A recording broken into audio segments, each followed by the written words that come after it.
Naiz irratian, bigarren kafea.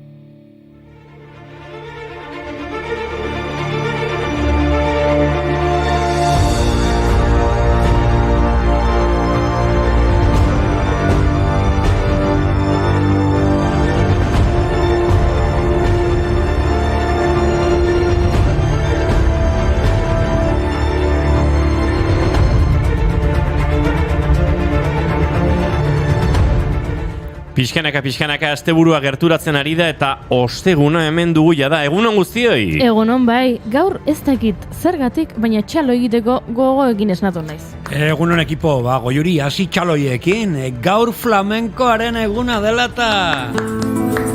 Mendian larrartia aurkitzen goretxoa aurrean umetxoa loretxoari begira aurrean umetxoa loretxoari begira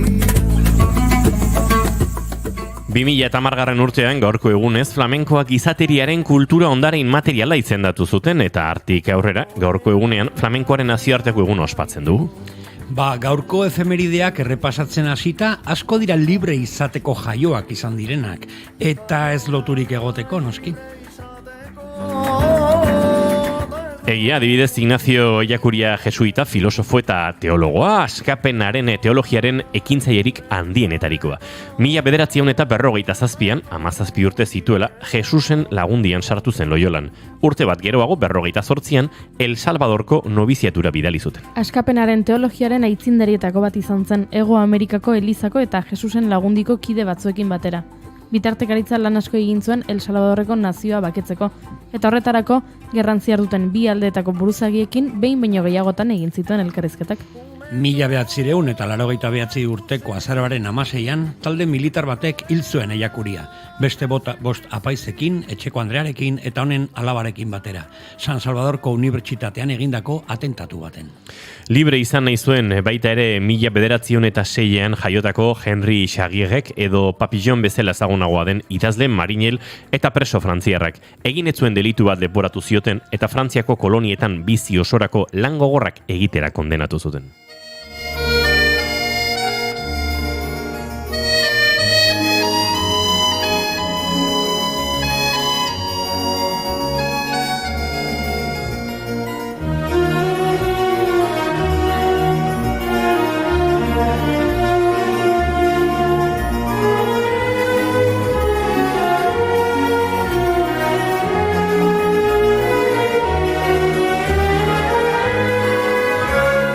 Papillon izeneko liburuan, 1973an eta 2017an izen berarekin birritan zinemara egokitutakoan, zigor kolonia batean, San Logan du Maroni penitentziario zentroan, Guyana frantsesean eta gero hurbileko deabruaren uhartean espetxeratu zuteneko oroitzapena kontatzen ditu. Bere abenturek ihes egin nahian, porrot egindako saiakerak, bere adiskidetasunak eta azkenik bere askatasuna. Baldakizue Papillon pelikularen lehenengo estenak Hondarribian grabatu zirela. Enekin? Jose Saramago gaur jaiotako idazleak zioen bezala Bidasoa ibaia askatasun bila dabilenen hainbeste istorioen lekukoa izan da. Bidasoan ito ziren ehunka portugaldar eta afrikar miseriatik eta gerratik ihes egiten ari ziren gaur egun Saramagok ordurako adirazi zuen bezala. Mediterraneoa den beste bidasoa zabalago eta sakonago horretan itotzen diren milaka lagun horiek. Jose Saramagok literatura Nobel saria jaso zuen 1988an. Nahi beste berori zure musuen zua baino ez dugu nahi beste berori zure musuen zua baino ez dugu nahi beste berori zure musuen zua baino ez dugu nahi beste berori zure musuen zua baino ez dugu nahi beste berori zure musuen zua baino ez dugu nahi beste berori zure musuen zua baino ez dugu nahi beste Gaurko egunez, 1508an, Maria San Juan de Garonda emagina bizirik errezuen inkisizioak Mungian. Bizkaiko Jaurerrian egindako sorgina izan atxilotu zuten. Mariaren ama, 50 urte lehenago, 1978an, erre egin zuten sorginkeria leporatuta. Sorginen aurka egintzen bilaketan atxilotu zuten, sorginkeria leporatuta. Bizkaiko jaurerriko korregidore zen Rodrigo Bela Núñez de Avilaren aginduz. Haren aurka 24 lekukok deklaratu zuten. Gizon eta emakume, denak adinez nagusiak, esanez, Mariaren ama 30 urte lehenago egin zutela sorginkeria leporatuta eta Mariak ere sorgin eta aztifama zuela. 1508ko azaroaren 16an Mariaren epaina irakurri zuten. Urkamendia jaso zen eta Mungiako Andra Mari Elizaren kanposantuan egin zuten. Gure loretxoa bezala loturik egoteko ez ziren jaio esklabuak.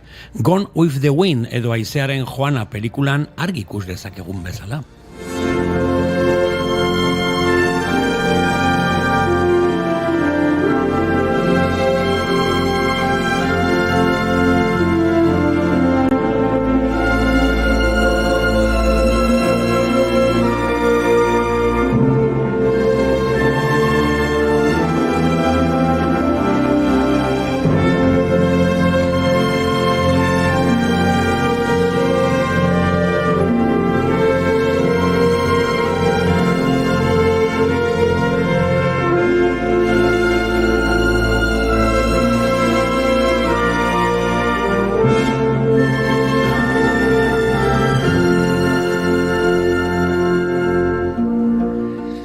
Tira, harrapatu dute zure lotura, Mai. Nor izan zen 10 Oscar sari irabazi zuen Gone with the Wind pelikularen protagonista? Vivian Leigh. Eta gizonezkoa? Red Butleren paperean? Clark Gable. Horixe da injustu lotura garko egunez 1960an hiltzen Los Angeleseko bere mansioan. Bere mansioan? Etxola txiki batean jaio zen William Christopher Handy, edo ezagunagoa W.C. Handy, the Father of Blues, ez izenarekin.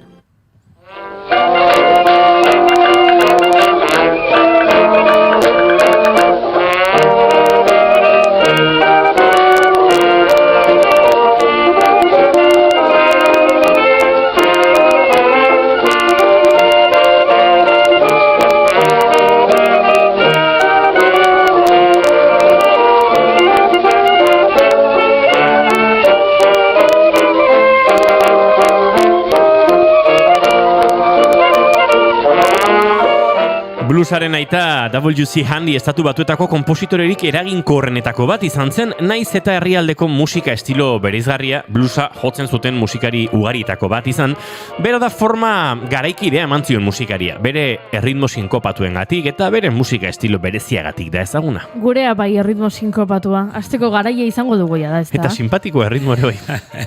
Txaloak ematen hasi dugu saioa eta eskuekin jolasean jarraituko dugu. Ze Juan Ignacio Artxuaga Irulegiko eskuaren aurkikuntzaren urteurrena izango du izpide.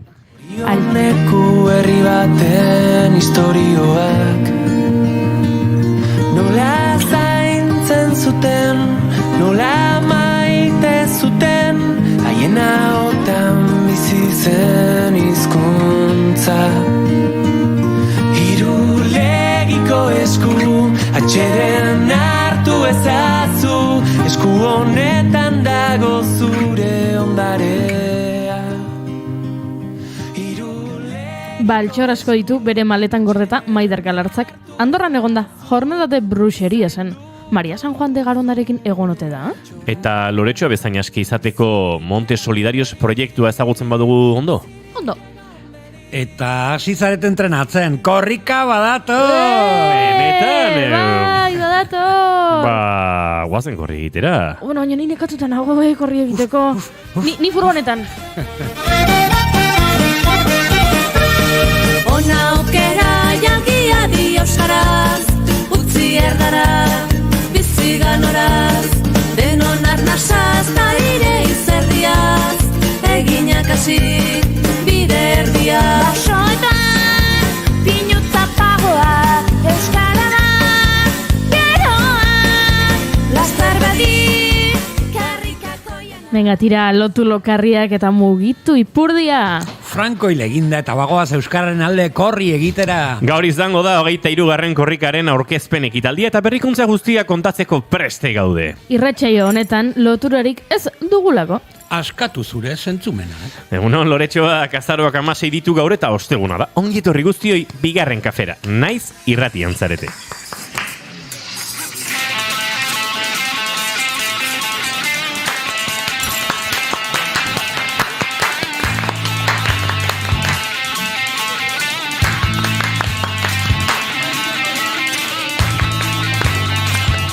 Uste dut dantza txaloa baino beto egiten dugula.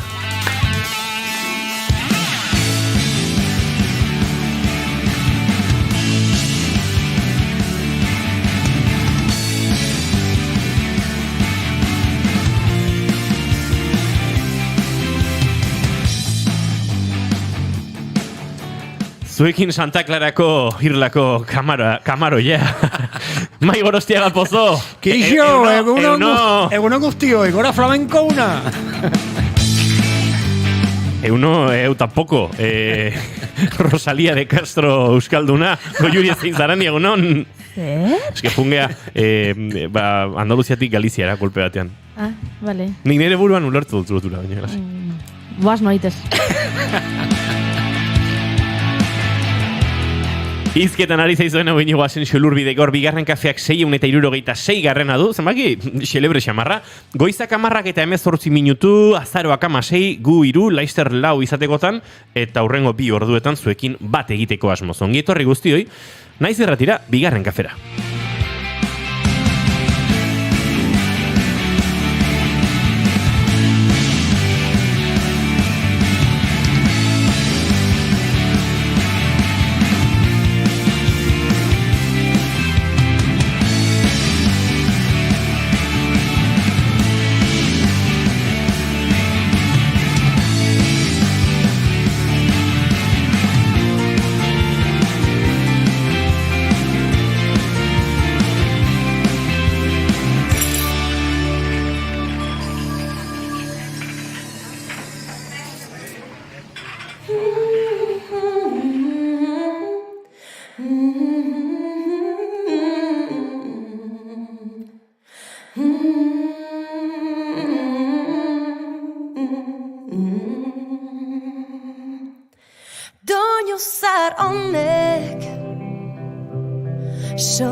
Beleren oio ipurdia kantu honekin abiatuko dugu gaurko saioa.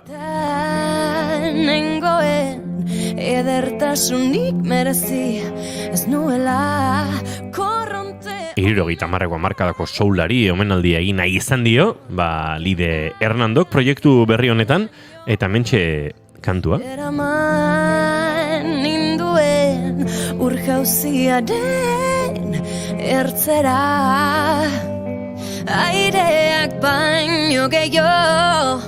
Hemen txata sutan daukagu, dagoeneko Spidermanderrek aupagian gaur arkakuso ezagutuko dut. Bai, ezagutzekoa zinen beste bigarren kafearen plan zoragarri hartan, baina ze gertatu zen? Arkakuso kale egin zuela. Indiokerrek egunon gaztiak, gorkak egunon gaztiak, Spidermander, ze ona, urrengoan nire bai.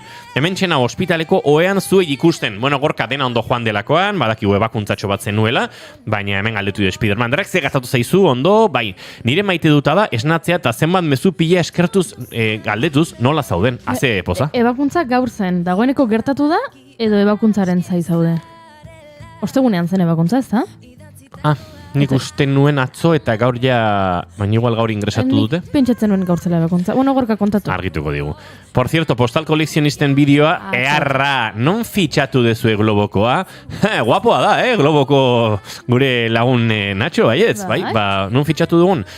Lagunen sare zoragarri honetan. Lagunen laguna zen, eta orain gure laguna da.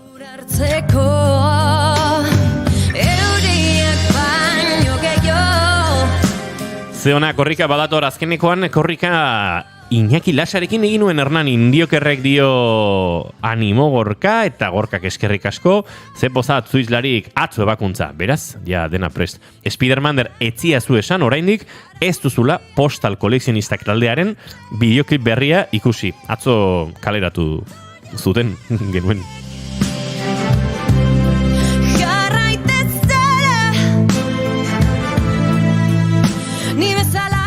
Mai Gorostiaga Pozo, zein da zure maite duta? Ez neukan prestauta, baina guain baten etorrezai burura gaurko egunean 1977 Oain txetorri zaizu burura. Ikusi dudalako efemiretan. Estrenatu zela pelikula zoragarri bat, eta 5 nota etorri zitzaizkidan burura ziztu bizian. Nik gaizka besten dute, baina ea asmatzen duzuen. Po, po, po, po, po. Eta erantzuten dute. Zer da hori? Bai, ze pelikula da hori. Close Encounters on the Third Kind, aurrez aurreko topaketak, 3. fasean. Bai, gogoratzen, estralurtarrekin horrelako mendian, eta eta ez dakit, irakurri duanen titulu hori, ziztu bizian 5 nota horiek agertu dira nire buruan. Eta askotan hori, horrelako oroimenak gauza simplekin gogoratzen dituzula, hoxe da maite duna. Ezarritako arau guztiak apurtzen Doño zar honek jarrai dezala Kanto zoragarria da, baino kontrakantoiek tururirurin egiten duenean orkestak edo danakoak zune hau Kantu tzarra Lider Hernandok eta Lider Hernandotarrek, beletarrek osatu dutena eta pixkana badator lan berri oso hori. Entzuteko data ere, Goiuri ez Izarandia, zein da zure maite duta? Nere maite duta da ikerketa batek oraintxe bertan deskurritu duena. Zer deskurritu ikerketa batek? Beldurrezko pelikulak 80 minutuz ikusteak, 30 minutuko paseo batek bezain besteko kaloriak erretzen dituela. Ara? Arrapazak. Ez da gauza txarra, ez? Ez eta gainera egin dute zerrenda ikusteko zein pelikulak, edo zein pelikula ikusiz erreko zenituzken kaloria gehien, eta dira The Shining, El Resplandor, 184 kaloria erretzen dira, The Shining ikusiz. Josh, marrazoak, 161 kaloria, eta The Exorcista, 158 kaloria. Josh, esan dezunen uste nuen, zea, Jose Lazkaokoa, Josh deitze jotet, goxo esan duzut, Josh. Eta izenan Jose Lazkaoko. Aizue, gaur Lazkaoko, Jose. 666 Horregatik, programa. dena dago lotuta, hori esan nahi nuen. Claro. Azteko. Ozen, kaloriak erretzera. Hori da, eske, hori, claro, eske, a ver, utziko diazue kontatzen, ze lotura guztiak Zapuzten ari gara. Spoiler, bai, ama. Zergatik ekarri dut gurera gaur albiste hau? Azteko, agian interesgarria delako gure entzuleentzat, agian zuek bazarete beldurrezko filmen zaleak, ni bat ere ez, baina orain ikusita kaloriak erretzen dituela eta kirola egita bezala dela, agian orain hasiko naiz pelikulak ikusten, baina hau ekarri nahi nuen lotura dagoelako azteko beldurrezko pelikulak, eta gaurko saioa da 666 saioa, 666 saioa, eta bestela kaloriak. Eta gaur, korrikako aurkezpen ekitaldian egongo gara telematikoki, hasi que dena dago lotuta. Eta hori da nere maite duta. Korrikan parte hartzeko intentzio ondirik ez dakit baduen berak, baina gaur beldurrezko saio honi bere puntua emango dion gizona gurekin dugu dagoeneko. Juan Ignacio Artxoa ongitorrita. Kaixo. Egun on dizula. Hemen nabilezu streamingen ikus zaitzatela ziurtatu nahien, eta orain txukun ikusten zaitugu. Zein atzure maite duta, Juan Ignacio? Bueno, gaur, esan diazue, ondarearen eguna dela, ez da, nazioarteko eguna. Bueno, nire maite duta die urritzekin egindako atakak. Ui ama. Ze zehatza. Bai. Bueno, YouTubeen bakizue, hoi dela gaur egungo unibertsitatean, danan da hola, eta duela gutxi topatu nuen bideo bat, olako atakak nola egin erakusten zuena, eta, bueno, animatu nintzen, eta ja, bi egin ditut, eta 3. astean, noa? Eta, bueno, gauza politia, bakizu zer dan, ez da? Egunetan bezala, irazki eta bilbe, bakizue, ariak nola pasatzen dien goitik eta betik, pues hori urritzekin egin. Bueno, entzulei erakusten ari gatzaien olakoa dan, zure... Hau Juan Ignacio keina da? Bai, bera bidaita goragazkia da bintzat. Bai. Bai, bastidore bat jartzezu azpian, zulatzen duzu barautza batekin, zuloak egiten dituzu, hor sartzen dituzu zutikako urritz pixat lodixoguak, hola, 25-30 zentimetroko tartiekin, eta gero, beste urritz makil luxe malguagoak, hoik pasatzen dituzu aurretik eta atzetik, eta gero, mazo batekin, beraka, ondo zanpatuta usteko, eta oso traste politia gehatzen da. Josi, Ba izu, behin bukatuta igual guretzat hemen hola pixkate espazioa banatzeko biombo modura kategoriko. Bueno, ondare inmateriala da, urritza asko daukagu, hemen gure herrian, eta jende animatzeko ere, jakin dezan YouTubeen daola, eta bilatu lehikela, eta edo norkein dezakela bere txian. Ados, izuen, nire maite dutak zera behar du, lako testu inguru pixka bat. 2003 urtean, zuzeneko kontzertu batean, hauxe gertatu zen. Crecer recordando aquel verso de Machado. Hoy es siempre todavía. Toda la vida es ahora. Y ahora es el momento de cumplir las promesas que nos hicimos. Porque ayer no lo hicimos. Porque mañana es tarde. Ahora. Hauxe da Ismael Serranok Principio Incertidumbre diskoaren kantuetako baten sarreran kontatu zuena, 2003an. Asko entzun dugun ontzako egia da, bersoak olako osotasun bat hartzen duela, ez? Oie siempre todavía, eta tal igual, eta promesa betetzeko momentua dela. Baina hor badago kontu bat, Machadok idatzi zuen esaldiaren zati bat, eta esaldiaren zati nagusia Ismael Serranok bere kantuari egiten dion, sarrera moduko bat da. Eta hori horrela dela azalduta, beste hau ere azaldu behar dizuegu, ze atzo gertatu zen parlamentuan, honakoa. Markatu erantzuteri badugun, eta behar bezala jartzen dizuedan korte guztia. Porque como dijo el genial Antonio Machado... Pedro Sánchez da. No le ha hecho ningún favor a don Antonio. Feijóo. Dígala completa, señor Sánchez. Hasta en las citas miente usted. Dice, hoy es siempre todavía, toda la vida es ahora. Y omite. Y ahora es el momento de cumplir las promesas que nos hicimos. Esta es la cita completa, señor Sánchez. Esta es la cita completa. Pedro Sánchez. Simplemente una breve introducción, señor Feijóo. Me la acaban de pasar un colaborador de un tuit de un cantautor español que es Ismael Serrano, para decirle que la cita de Machado es la cita válida. El añadido que usted ha hecho desde esta tribuna pues fue una adaptación del cantautor Ismael Serrano a la cita de Antonio Machado. Y apura el último baño la luz de las estrellas. Ez dakite, umore parlamentarioak Espainian horrelako momentu asko utzi dituen, baina behintzat momentu ederra izan zen. Eta Feijóok ridikulo potoloa egin zuen. Ze gainera bereek barre egin zuten, nolabait presidente izendatzekotan den Pedro Sánchez, ez dakit humilatu edo lotxatu edo lotxarazi zuelakoan, eta itzulera mezua edo Pedro Sánchezen interbentzioa are gorra izan zen, eta gero Ismael Serrano kantautoreak berak sare sozialetan jarri du. Ez da egitau nola itzuli, nola jarri du, no es por darme el pego edo orlako zerbait, ez da, hemen arrotasunetik, baina... Pisto, no es por darme el pisto. Baina zita horren bigarren zati hori nerea da, aitortza behintzat merezi dut Feijóo jauna, eta... Izugarri ona ireki zuen aria, ironiaz josita, eta bukatzen du Serranok esaten, como dijo Quevedo... Cuéntame otra vez.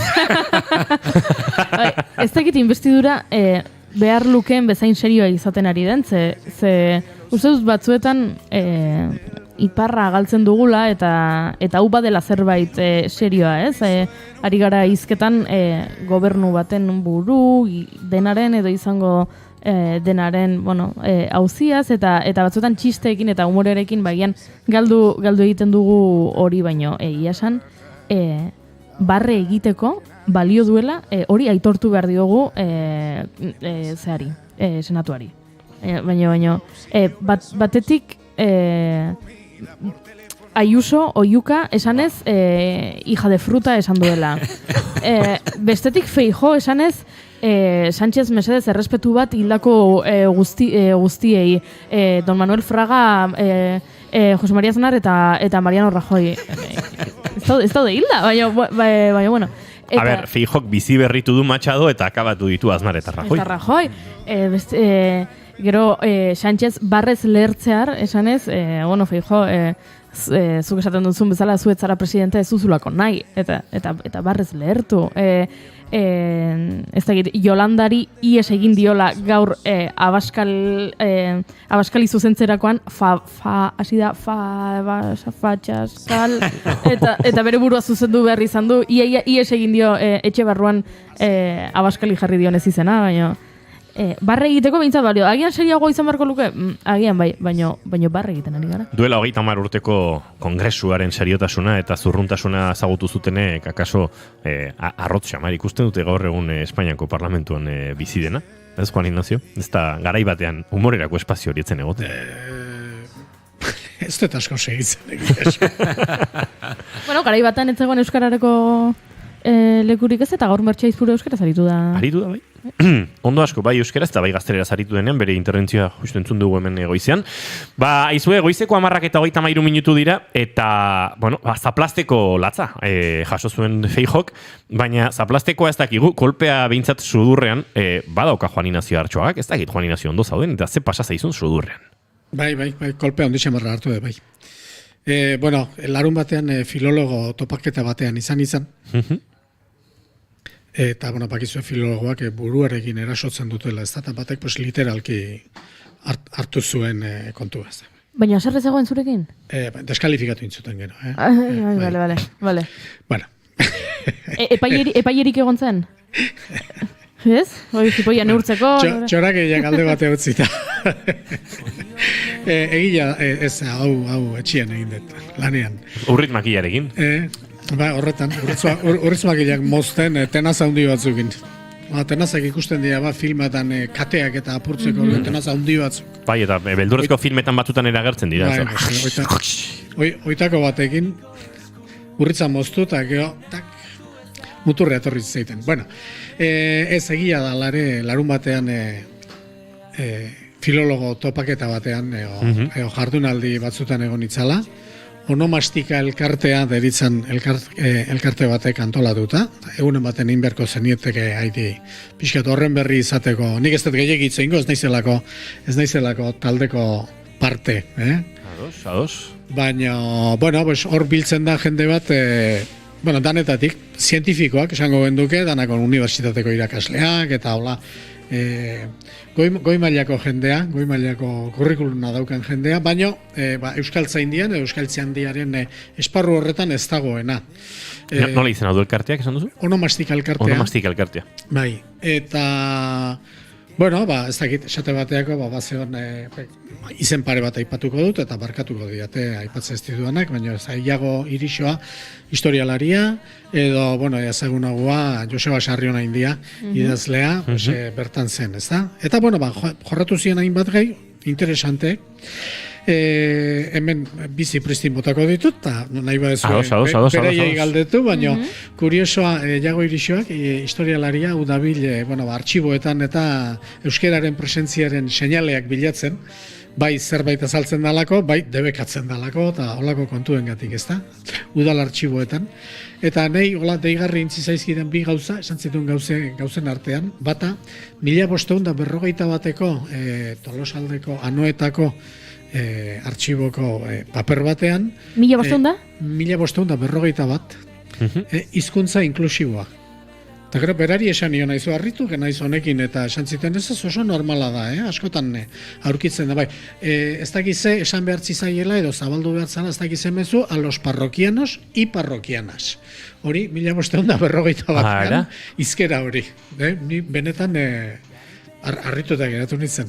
Bai, nik uste inkestate ingo bagenu hori azken hamarkadako, azken bi hamarkadetako joera bat izan dela pentsatuko lukela asko. Baina esan zidanez ez da batera harrigarria, nahiko oiko omen. Pentsa oraindik asko esaten dute zertarako, denbora galtzea dela. Hizkuntza zikintzen du. Eta begira, 1541 batean horrela aritzen ziren. Alare nahikoa ez da aipatzen olako arazoen aurrean euskera zitzeikia dela soluzionik. Onena.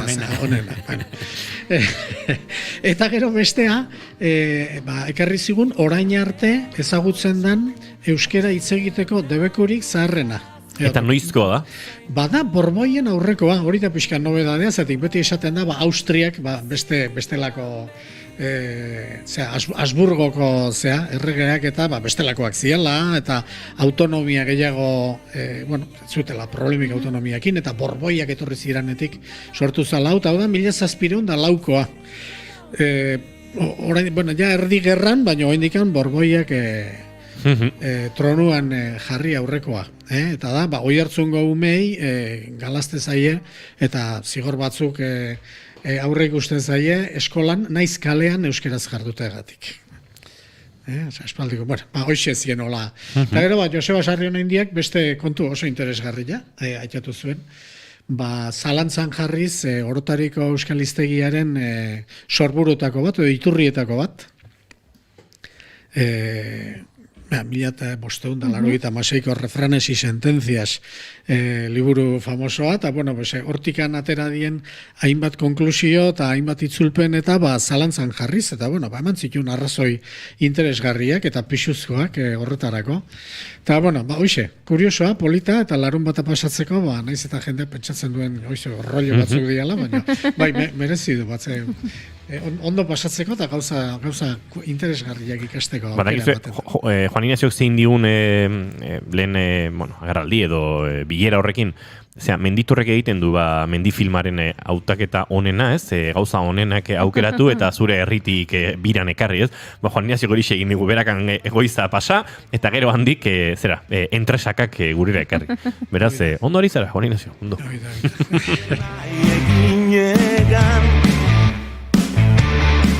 Horrelako bilera, horrelako itzordu batean, ez dakit, aipatu ote zen, duela 2 egun urte bat bete duen, Irulegiko eskuaren aurkikuntza edo aurkikuntzaren ikerketa hori, Juan Ignacio, hori izpide izan altzen? Aurkezpena, ez zen,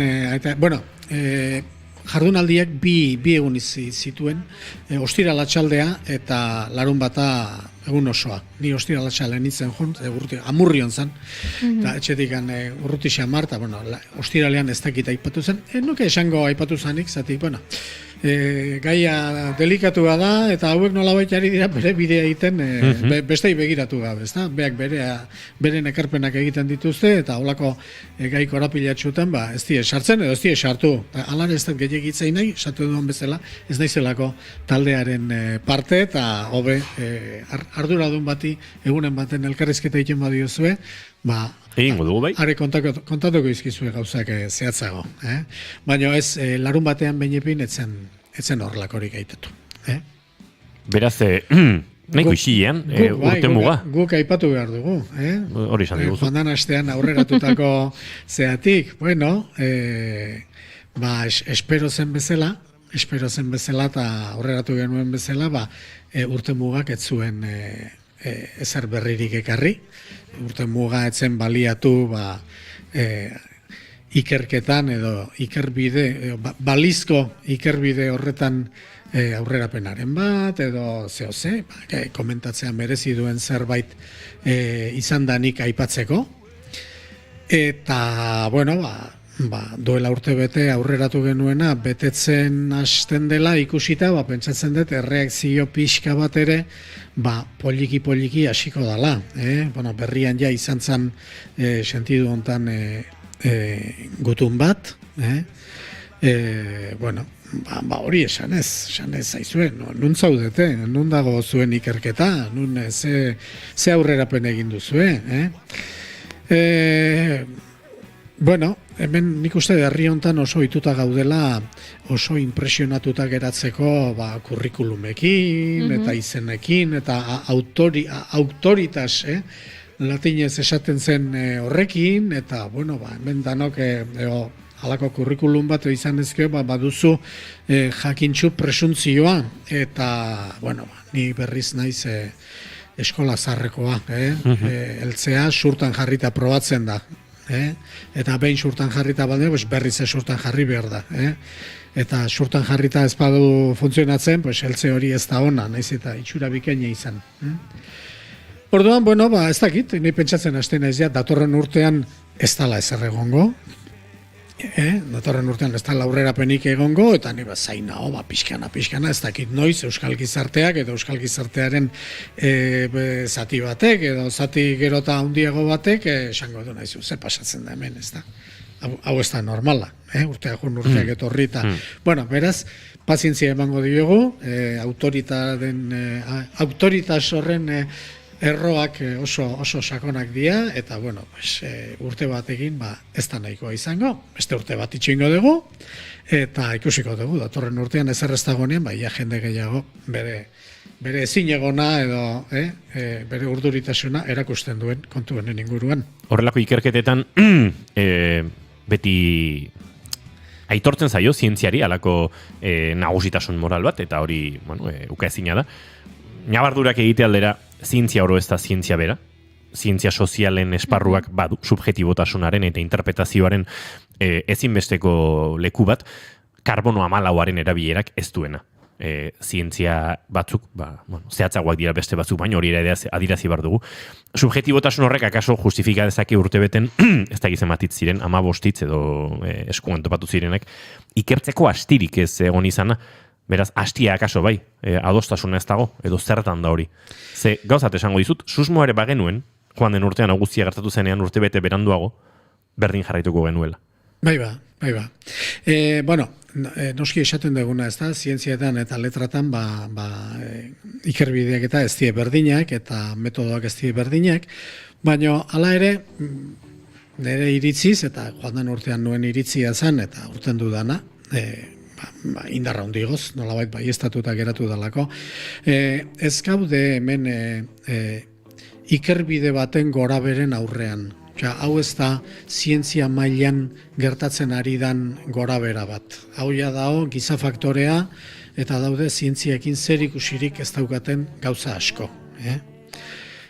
Aurre iritzi asko eta hor daude egoera pertsonalak eta egunen baten lertuko dianak, esan nahi dut.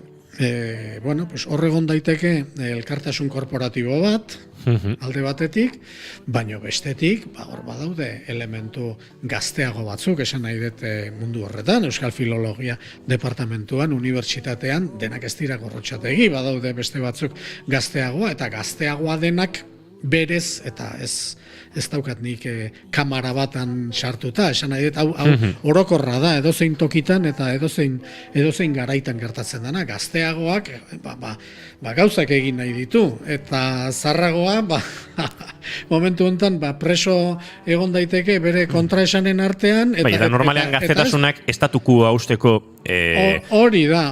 Indar edo joera gehiago izan ohi du. Hori da, orduan ni seguru nago egongo dela jende bat aurrea egin nahi duena, ez dala konformatzen esatearekin ez dakigu ezer, hipotesi laurden bat arriskatu gabe. Zati, nik ulertuko nuke esatea begira. Probatu dugu hemendik ez dateratzen. Probatu dugu hemendik ez dare. Honengatik eta honengatik. Probatu dugu hemendik eta hau dana probatuta gero, oraindik ez dakigu, ez gaitu konbentzitzen probatutako bidetatik batek ere. Eta beraz, itxoini beharko dugu, etortzen dan azaltzen dian idatzi gehiago, edo ez dakit, bai? Baina zerbait egiten zabiltzala erakutsi, eta ez dago ezer. Eta hor, gaztek nik uste, ez dakit noiz, baina nik uste lertu egingo dela momenturen batean, urte bete pasada horrela. Pasako da 2. urte bat, pasako da 3. urte bat, eta inork ez du ezer esango? Eta bitartean Irulegiko eskua gazte utzi duen beste aurkikuntza bat ere badago? Hori da bestea. Esan beharra dago, erosoena, eta badirudi hori bai zurrumurru moduan iritsi zait, hortxe dabiltzala jarrera horren alde egin nahian bezala, erosoena da esatea, ez da euskera. Euskera espaldin bada, interpretatzeko obligazio astun hori gainetik hankentzen dugu, ez da? Zama harintzen dugu erabat, ez hau ez da euskera, beraz, kitxo, bukatu da gure lana. Lehen ez dute zure diskursoa moztu edo eten nahi izan, baina faktore, ez da egite, sozialak, giza faktoreak eta bara ipatu dituzu, faktore politikoak ere badaude, hemen. Edo bintza sentsazio hori Edo behintzat balio politikoa badu, erabaki batek. Balio politikoa badu. Hau, lehen urtean uste esan genuela, ez? Hizkuntza hori euskera ez dela eta baskoia dela esatea ziurtasun horrekin, bada komponente politikoa duen adierazpen bat. Dudik gabe. Eta naziogintzan edo, alako eragina ere baduena. Dudik gabe. Horren inguruan, esatean Juan, naiz eta erosoena izango litzateken esatea hau ez da euskera. Arazoa da, iberieraren korpusa oso handia dala. Inskripzio iberiarrak, Valentzian, Katalunian, Andaluzian, Jesu Kriston sorta dago. Korpus handi bat bilduta dago. Eta korpus hori dago datu base bezala antolatuta. Eta datu base hortan sartzen zea, eta sartzen duzu silaba bat edo bi silaba, eta esaten dizu iberiar inskripzioen korpus osoan zenbat aldiz ageridan hori. Besterik ez bada presuntzio bat izateko hau iberiera da edo ez da. Eta irulegikoa iberiera baldin bada oso iberiera arraroa da. Beste iberiera guztiak ez bezalakoa. Eta gero, horrek, ezatik, hor sartzen dituzu, horko fragmentoak, puskak sartzen dituzu datu basean, eta batzuk, bi ejemplo emango ditut. Bi silaba hori. Sartzen duzu, eta iberiar inskripzioetan 600 ez dakizen bat aldiz azaltzen da. Esan nahi dut, urbitza, urbieta, edo euskeraz askotan azaltzen da, baino iberieraz ere bai. Baina gero beste batzuk daude, beltza bezala, eta hitza asko dauzkagu, belauna, sartzen duzu, eta 137 aldiz azaltzen da inskripzioen gorpusa hortan, 137. Esatezu, kontxo. Baina gero sartzen duzu beste bat, esate bateako. BAD, bada, bado, badu, hortarako balioko lukena, ez da? Euskerazko zerbait detektatzeko. Bat. Eta gaina ez da bat, da abad da hitza. Orduan, ez dauka zer ikusirik. Orduan, horrek ematen dizu, eta edon hori ematen dio, olako fragmentoak sartu, eta ikusten duzu, tankera emateko, hemendiko handik. Hau iberiera da, edo ez da, edo iberiera oso arraroa. Sartzen baditugu irulegikoak hor, ematen ditu oso gutxi. Ematen ditu igual, bitan azaltzen dela eta dana, eta batzuk inunez. Sekula ez, bat, bi, esatezu, hau iberiera ez da. Edo presuntzioa behinipin, eta hori, bai dala zientifikoa, datu base bat, eta konparatu inskripzio guztiekin. Eki azaltzen da pila bat aldiz. 97 aldiz. Eki gogoratu ekirate. Bai. Baina eki bakarrik, esan nahi dut, eki bai, eguzkia da, eta hori dana, eta jende asko da bil, esate, eki, hau euskera da. Ez, zatik, ekiar bada gauza bat, ez dakigu zertzen, baina ekiar askotan azaltzen da iberieraz, eta ekiar, eta bestea, ekien, beste bat asko azaltzen dana, baina beste esan nahi bat daukena, ezta? Horrekin bakarrik ez du balio. Baina gero beste asko, 0, bat, 2, 0, oiek, oik ez di iberiera. Orduan, asko sentitzen dut, baina ikertu egin behar duzu, hau ez da iberiera eta. Horrekin batera, irulegiko eskuak esan gendun, sortu duena da, hautsak arrotzea eta kuriosidadea piztea horren inguruan, eta orduan azaldu da, aspaldi azalduta zegoen, esan izuen, beste inskripzio bat, medailoi bat, bi alde dauzkana, alde batekoa, nik uste euskera dala, nahiko garbi esango nuke euskera dala, eta beste aldekoa ez dakit. Ez diote tankerik ematen. Eta gainea oso fragmentarioa da. Noiz agertu da? Hau da, 85, eta hortxe zion katalogatuta zeon, inskripzioa, baina beste 2000 inskripzioekin batea katalogatuta, baina txikila da, zea da, ez zeukan hitz fetitxe bat zorion bezalako, hola. Kamisetak eta egiteko aukerarik ematen zuenik. Begira jotzeko, baina oso posible da euskera izatea, alde batekoa bainipin. Eta gero, esan genduna, bomba hoendikan handigoa, baina gaitz berak jota dagoen bestea, da Arkason inguruan Arkaxonen itxasoratzen dan ibaiak, bide batez, Bordelea bidea egin duenak badaki, Leire du izena. Han landatan, ja, Bordel inguruan. Bueno, ibai arro horretan, Arkaxondik ez urruti, nekropoli batzuetan, baina hau ere, oain dala, ez da gizen bat urte mordo bat, azaldu zan medailoi bat, inskripzio batekin. Eta iberieraz, zatik horreaino ere iberiera iristezan. Segurasko euskaldunak danak bat ziralako goran da beran, eta Ebrotikan gora, batasun hori euskaldunak emango zioten.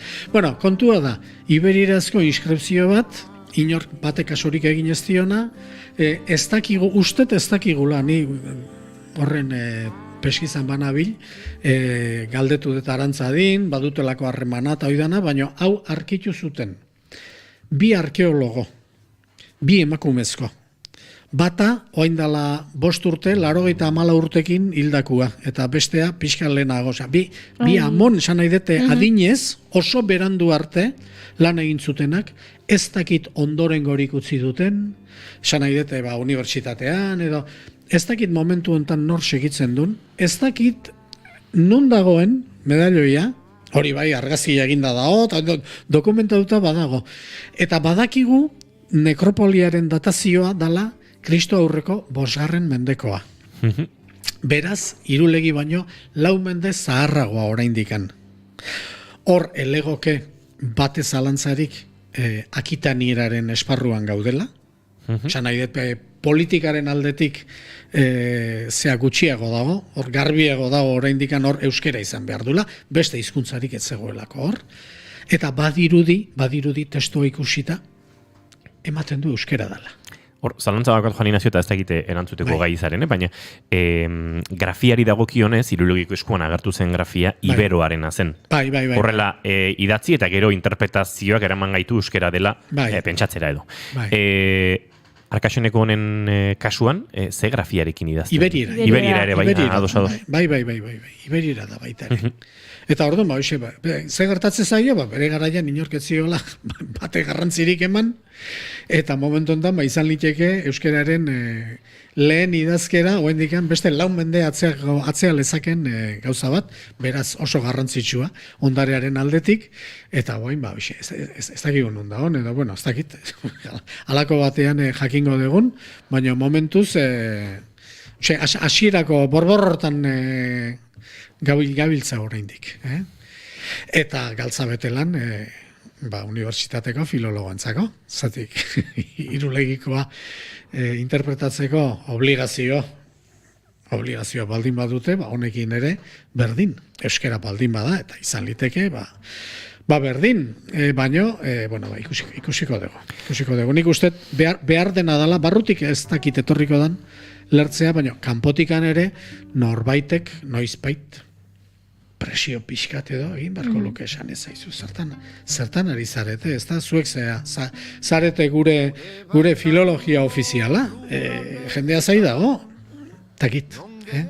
Zatik, esaten duten bi gauza bakarrik esaten dituzte, eta mantra bezala. Bat, orduko euskera oso diferente izan behar du. Hortaraino denak ere iristen gara. Edo ez. Suposatzen dugu ez berdin xamarra behar duela, ez? Edo ez. Hori da apriorismotako bat, ez da? Aurreritzitako bat. Oso diferente izan behar du. Beraz, zeo ulertzen baldin bada, orduan ez da. Hori da, konklusioa. Oso diferente izan behar duen ez da ulertu behar, eta zeo ulertzen baldin bada, ez da. Eta orduan, bukatu zaigu lana, ez da? Hori da pixkat arazoa. Eta bestea, esaten nahi diena da, idatzi gehiago atera zai gaude. Eta bitartean jubilatu ingo gehiago, hori da esateztan partea.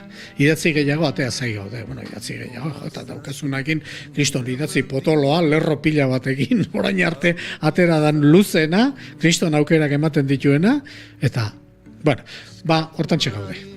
Juan Inazio Artxoaga, bagoaz aurrera gu, eta zu urritz makilekin lanera. Eguraldi ez dago gaur, baserrian lanetarako. Etxien bilduta dauzkaila makileak. Ados. Eskerrik asko. Ega, agur. Bai ezina bidea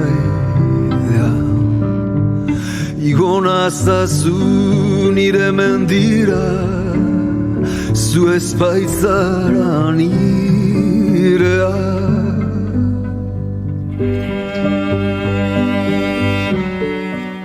Esaten dute, Mahoma ez badoa mendira, mendia joan beharko dela Mahomaren gana. Eta esaten dute, gustoko tokian aldaparik ez. Baina zaila da mendiak mugitzea, eta aldapak existitu egiten dira, batzuentzat besteentzat baino gehiago.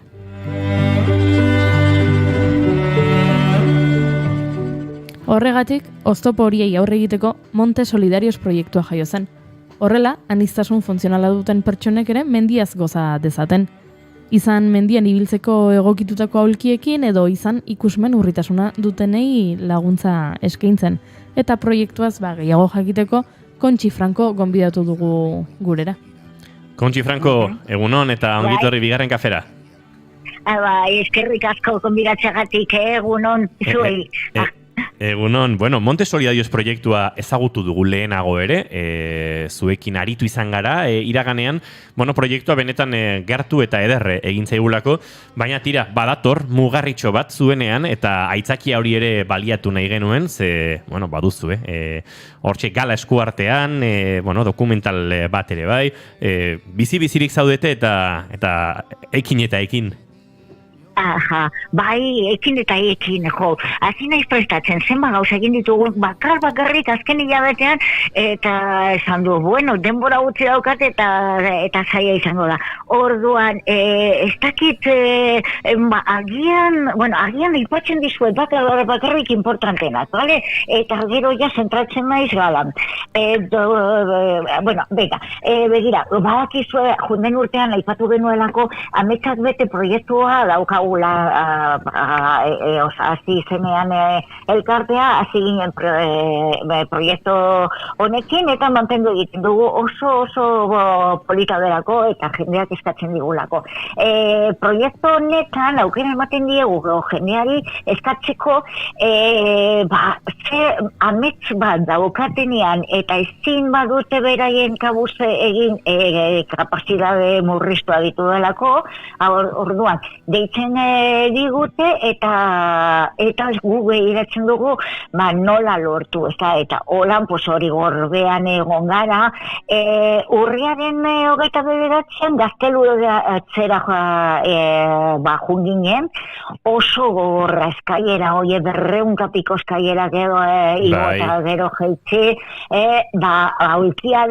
hiru aulkiekin junginen, eta talde, aulki bako igotzeko 12 pertsona bultzaka ibili ziren, baina bueno, oso polita, bai voluntarioe, baiek eta bai erabiltzaileek esan zuten oso esperientzia polita izan zela, eta orduan, bueno, esfuerzo handia eskatzen du, baina bueno, egin genuen eta egingo genuke beste momentu batean norbaitek eskatzen badu.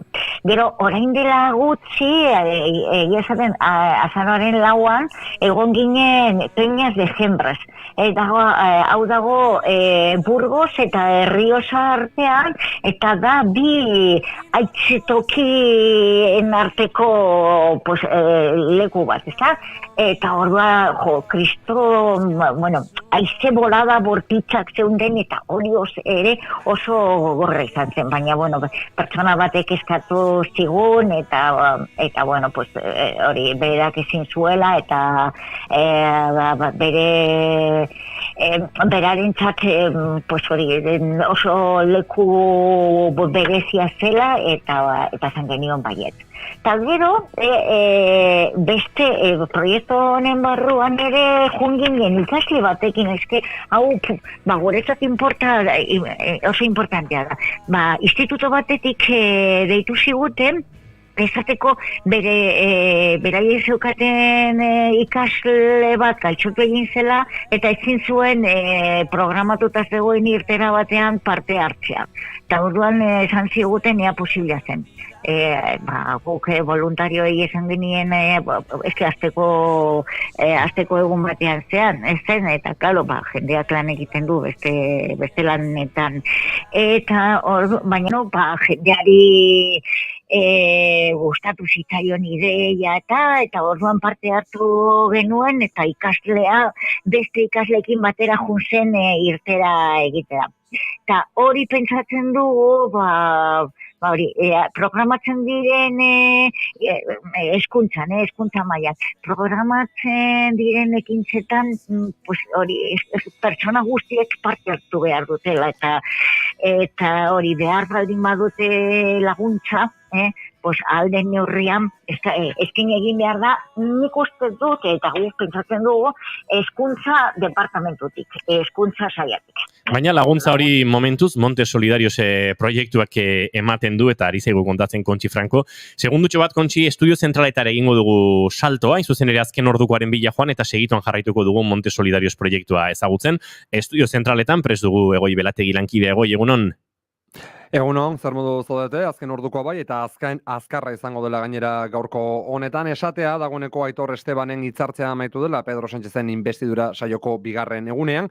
Gako guztiak 12 aurrera jasoko ditugula. Une honetan, Koalizion Kanariako eta ondorioz talde mistoko Cristina Balido dugula hizketan. Baina, Gazara begira jarri behar dugu aste honetan, armada sionista ospitale batean sartzen ikusi dugulako gaur, elikagaiak bermatzeko tokiak bombardatzen, ikusi ditugun bezala. Israelen bombek Gazaan irina ekoizteko martxan zegoen azken errota suntsitu baitute, ogia ekoiztea ezinezko bihurtu zen mendik aurrera. Bestetik, telekomunikazio konpainiek iragarri dute telefonia eta internet zerbitzuak eten egingo dituztela pixkanaka, sorgailuek erregairik ez dutelako. Zentzu horretan, eguneroko txostenean Nazio Batuen erakundeko gai humanitarioak koordinatzeko erakundeak nabarmendu du, Gazara lehen aldiz erregaia sartzea baimendu bazela ere atzokegunez, zerrendara iristea lortu den kopuruak, 23.000 litro ez dituela egun baterako behar humanitarioak asetzen. Pentsa, egun bakar batean, Gaza osorako 160.000 litro beharko liratekela.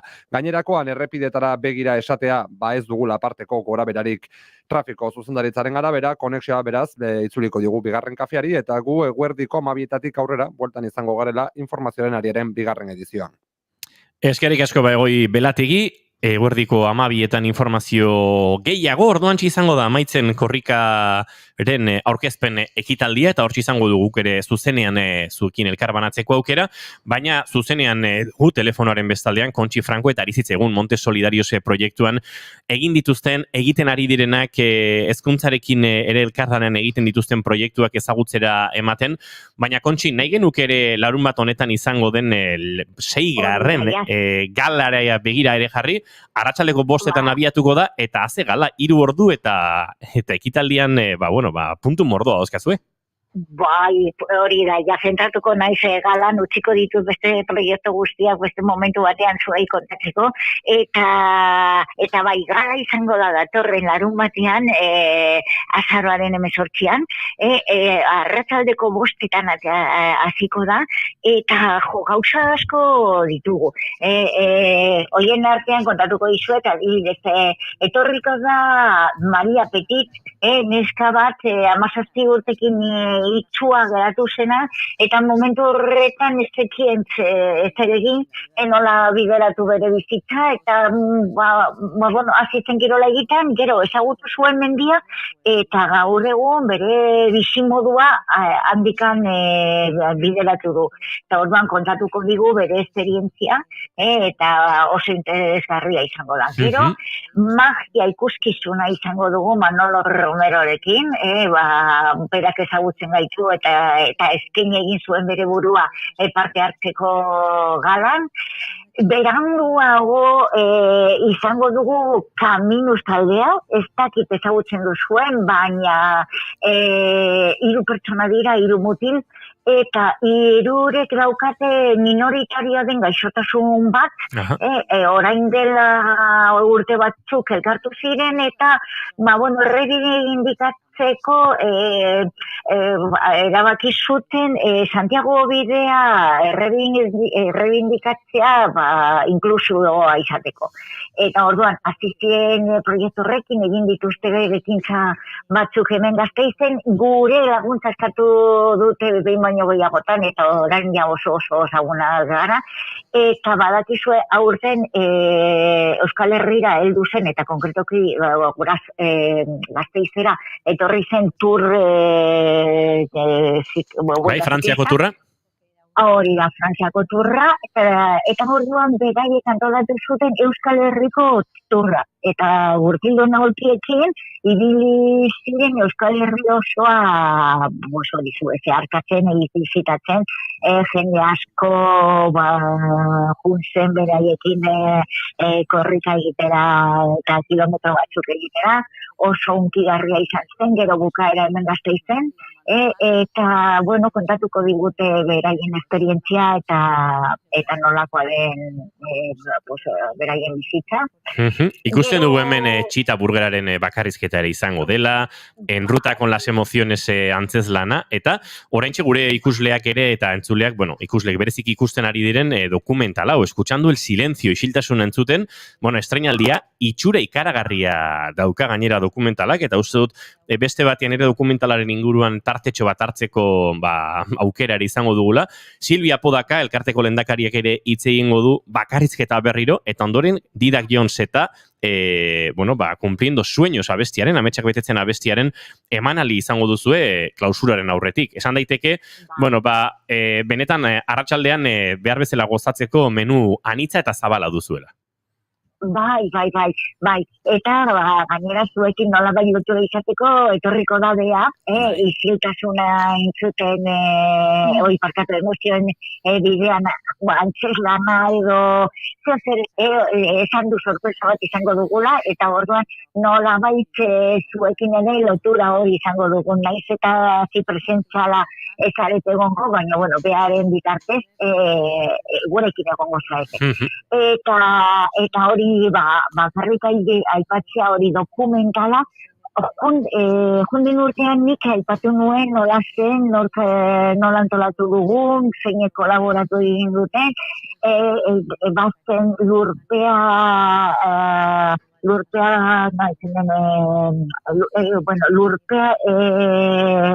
gauka.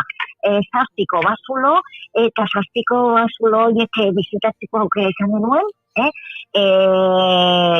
nik zuekin itxegin nuenean kozalagua ikusitan eukan, gero beste zehaztetan, beste pertsona desberdinak parte hartu zuten, oso polita, oso gustora parte hartu genuen, inkluso aurten saiatzen ari gara berean nola usatzen dugun proiektua.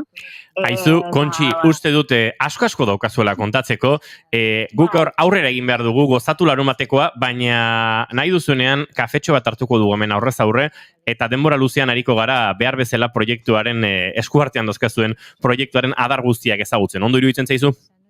Bai, oso ondo. Eta hori animatu zaitezte, badaukagu lekua, aretoa, ez dizuet izan, baina da, Europa Kongresu hori lekua, eta orduan animatzen bazarete, nik uste dut lekua izango dugula, eta ganean nik uste dut oso polita ateako dela. Orduan... montesolidarios.org webunean informazio guztia, 4. Deporte adaptado y montaña, kirol egokitu eta mendia gala. Kontxi Franco, mila esker eta esandakoa, kafe horren gonbita luzatuta, bilatuko dugu itzordua. Bale, oso ondo. Nahi duzuenean, eta eskerrik asko aukera hau emateagatik. Izan ondo, zaindu, musu bat. Bai, laiztere arte, agur. Eta gu bagoaz aurrera, Maider, galartza dugu zai dagoeneko hemen, 2. kafean.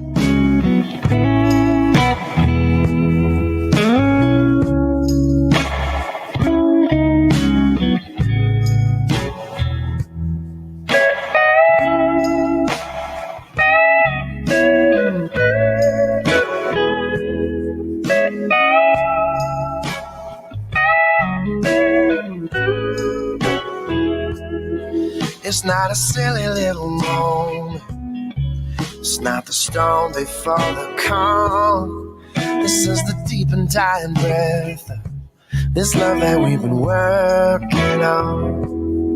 Can't seem to hold you like I want to, so I can feel you in my arms. Nobody's gonna come and save you. We pulled too many false alarms. Maletak beti izan ohi dira errutinatik ateratzearen simbolo. Gure etxetikat gaua pasatzeko egiten ditugu maletak, edo beste herrialde bat ezagutzeko, edo etxe bat utzi eta beste bat alokatzen dugunean mudantza egiteko. Maletak beti doaz egunerokotasunaren aurka. Edo ez.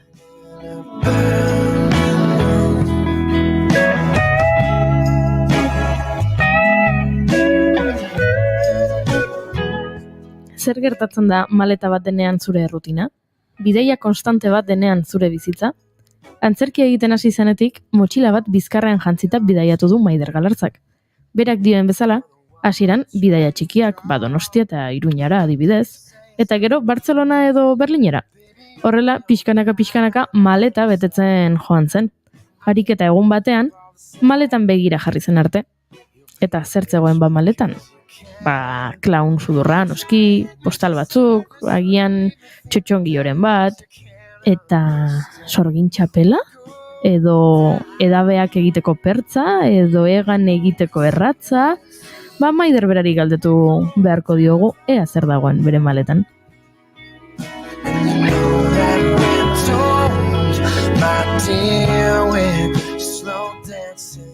Egunon, Maider. Egunon. Zer dago zure maletan? Baina, antxortan kotxean daukat maleta. Baina galdera ez da maletan on dagoen. Vale, Kotxe bat baduzu maleta barruan? Uneroak alterdia. Vale, eta sorgin kapera? Hori, konstienteki orain dela gutxi.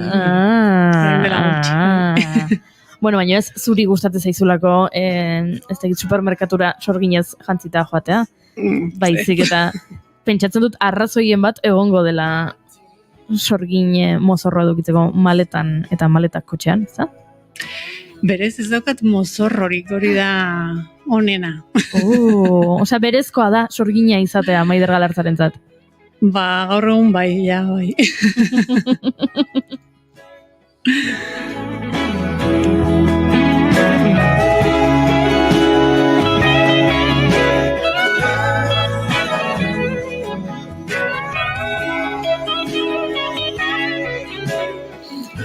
Kontzeptu politia ez, sorgina dela ez da sorginaz mozorrotzen. Hori da, sorgina balin bazara, sortzez? Claro, zertarako mozorrotu. Ez duzu mozorrotu behar. Gai asko ditugu eta aitzaki asko Maiderrekin hitz egiteko, baina ari gara sorginak gora eta sorginak bera eta ian entzulari esan barko diogu, sorginena ez dela guk gaur esnatu garelako horrela pixka bat bihurri, baizik eta badakigulako, badagoela Andorran jornadas de bruxeria izeneko zerbait, eta Maiderrek baduela zer ikusiren bat, han gertatutakoarekin. Kontatuko diguzu zerbait kontatu daitekena, ze badakigu sorgin kontuak nahiko misteriotsuak izaten direla, eta egia... Eta oso misterioz etorri da gaur Maider. Ja, noski. Dena esan behar badugu. Eta egia guztia ezin dela kontatu, beraz, kontatu daitekeena, ze guk ez dugu bukatu nahi, ez dakit, gure gorputza eraldatu eta zapo bihurtuta. Beraz, kontatu aldezona. Goiuri oso ondo esan duzu. Sorginen gauzak ezin dira erabat. Hor jarri ez. Beti pixkat estalita edo pixkat hor izkutuan. Izan dut aukera jornadas de bruxerian, Andorrako jornadas de bruxerian egoteko, kriston aukera izan da. Eta, han aurkeztu dana izan da sorginaren itzulera izeneko esperientzia, instalazio esperientzia, non leku bat sortzen dudan, bakarkako ibilbide bat egiteko, eta ja hori asko da. Basgaude ohitutak banakako zerbait esperimentatzen, eta 40 minutuko esperientzia da gainera, osea, denboratxo bat egoten da pertsonan bakarrik, eta bai bilbide bat da, non erreflejatzen den, nik egindako transformazio bidai bat oso pertsonala, sorginarekin zerikusia duena, norberaren sorgina aurkitzeko prozesu horretan, eta karo, ni horretaz hitz egiteko beharra izan nuenean, orain arte erabilitako herramientak edo ez zitzaizkidan balio.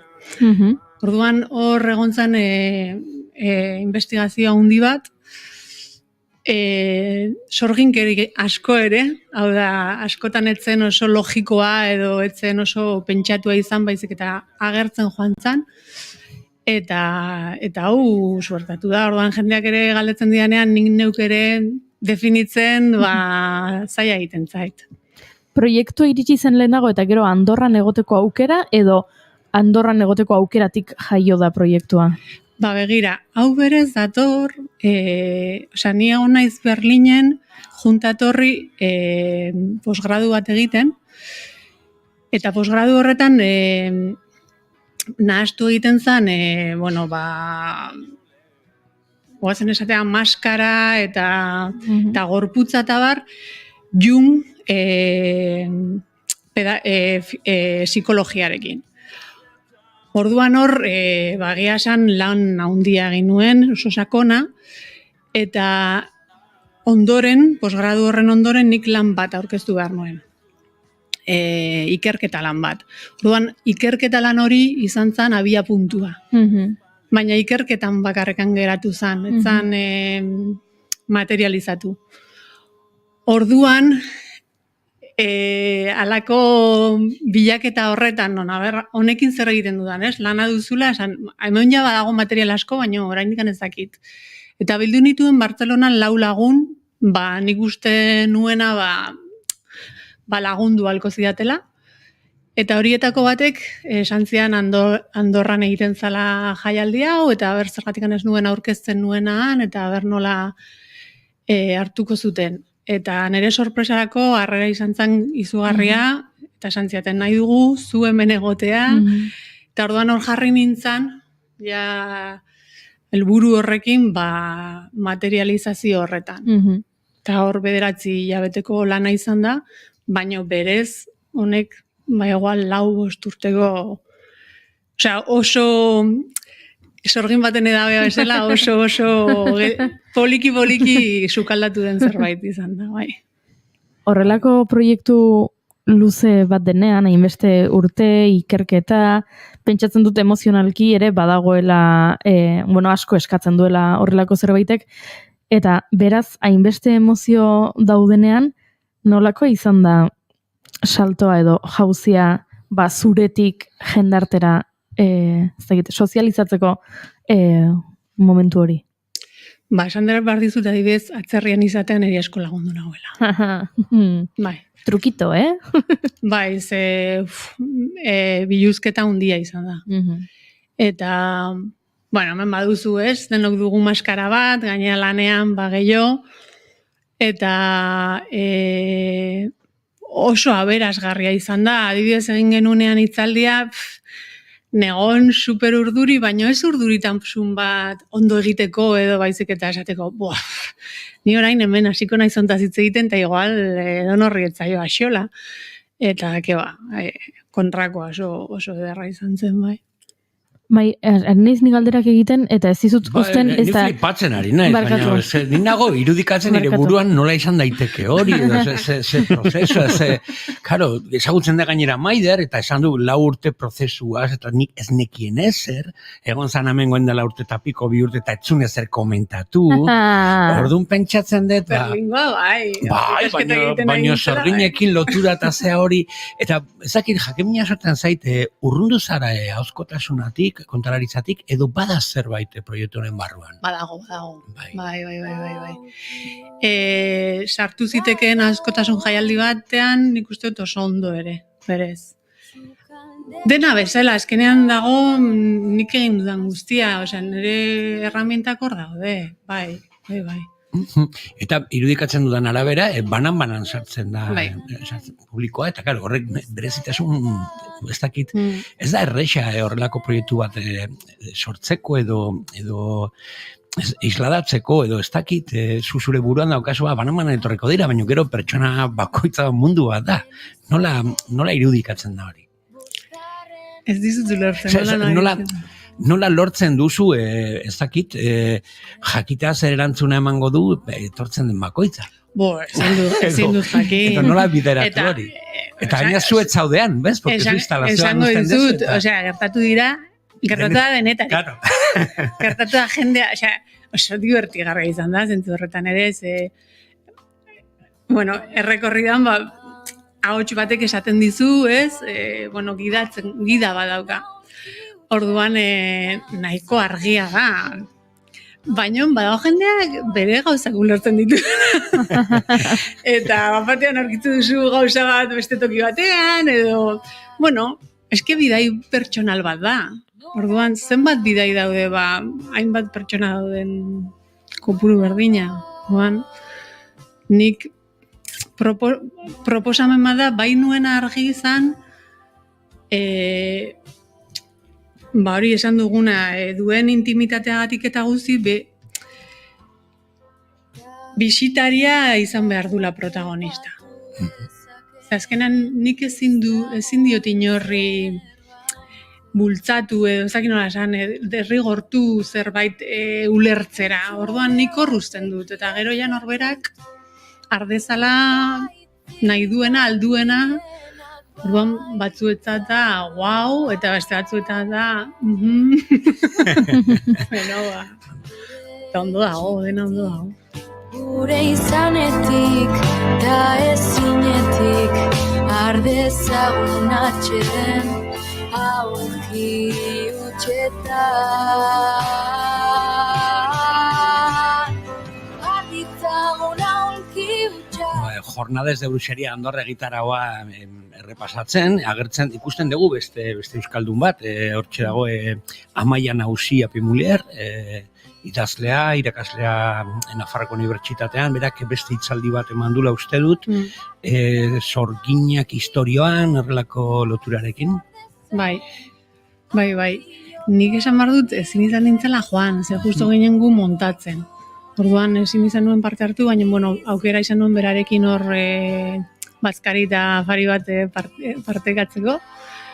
Eta, oso interesgarria bera gehiago historikoki aritzen da, baina interesgarria oso.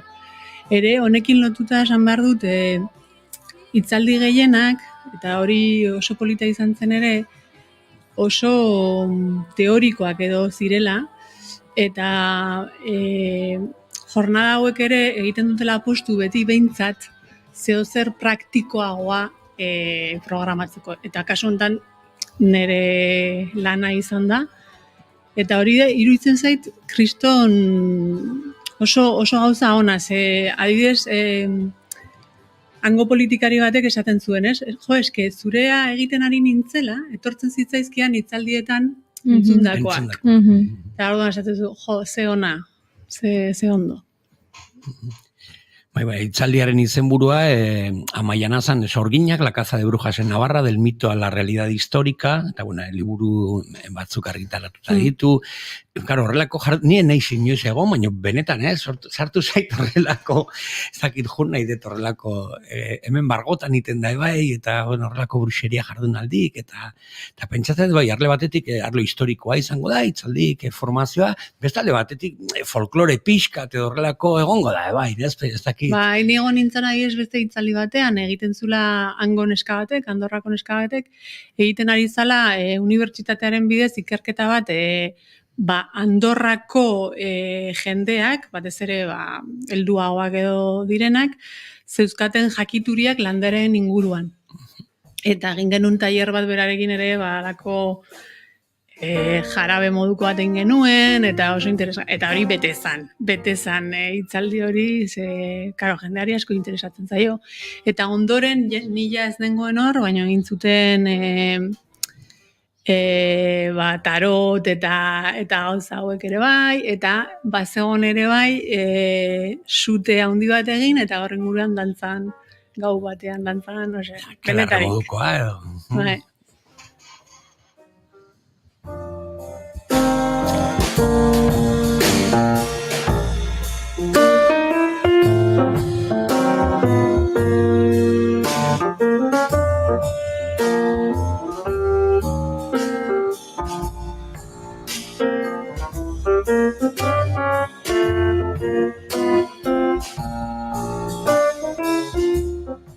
Badago azkeneko urteetan, ez? Sorginaren figura berrasmatzeko esan behar nuen, baina ulertzeko agian, ez? Ikusten ditugu agian erakusketa gehiago edo jarri nahi dala, balioan jarri nahi dala sorgin bat benetan zertzen edo gaur egun garai batean sorgin kontsideratzen zirenak gaur egun zein izango lirateken edo zein garrantzitsuak ziren, ezta? Nik hori da bintzat nik daukan sentsazioa, ez dakit horrela ikusten duzuen? Bai. Ni egia esan behar dut nere lana oso ikuspuntu konkretutik hartzen duela sorginaren figura. Lehen esan dizuedan bezala, ikasketa hauetatik nator eta liburu bat etorri izan nire eskutara post-junkianoak ziren psikologo batzuk sorginaren arketipoaren inguruan egindako ikerketa bat, eta asko interesatu zitzaidan, batez ere emakume arketipo bezala lantzen da, gizonezkoetan ere egon daitekena, baina batez ere emakumezkoetan, eta ipuinen sorgina hartzen duela kontutan, bere itxuskeriarekin ere, maltzurkeriarekin, baina bere jakituri sakonarekin. Orduan, hortik handi joa gehiago, eta ez hainbeste historikoki edo gaur egun oso ondo iruditzen zaidala, baina, uste dutena zabaldu daitekela, orain egiten ari den positibotasun hori ematen, oso ondo dagona, baina, arketipo ez dela ari naiz, ez? Naizari benetan sufritu emakume haiek sufritu zutena, baizik eta arketipo ez dela gure barruan dagoen sorgin hori. Oso interesgarria dela lekua ematea. Bai, interesgarri oso. Guen dela, 3 urte etorri izan Leo Basi, gure gana ikastaro bat emateko bufoiarena. Eta momentu batean, maskari batean ireki zuen horrelako ate bat, bufoia emakume presentzia izan behar zuela, eta nola irudikatu genezake egun horrelako figura, eta lotura inzune gure sorginekin, batez ere Euskal Herriko sorginak aipatzezun, daukagulako horrelako referente potente historikoki, zakit hortik izan daiteke ez, bufoiarekin eta jungen sorgina hori lotura dagoela. Bai, nahiko lotura dago. Aipatu dizudan liburua gainera, arketipo hau emakumezkoentzat batez ere hartzen du, eta gizonezkoetan pixkatxo bat, baina gizonezkoak izango litzateke klauna, bere arketipoa. Eta bai, azkenean zer ikusia dauka Junek esaten zuen itzal horrekin. Hau da, atzean usten duguna, pentsatuz gu hori ez garela. Eta beti seinalatzen besteari ze zuzara, eta ni ez naiz. Orduan, hori guztia, maira ekarri eta ispiluan jarri eta ikustea oso interesgarria. Eta nik uste dut emakumezkoentzat gehiago, ze historikoki exigitu zaigu alako perfekzioa eta edertasuna eta ez, bai, azkenean oso ondo dagoela hori liberatzea.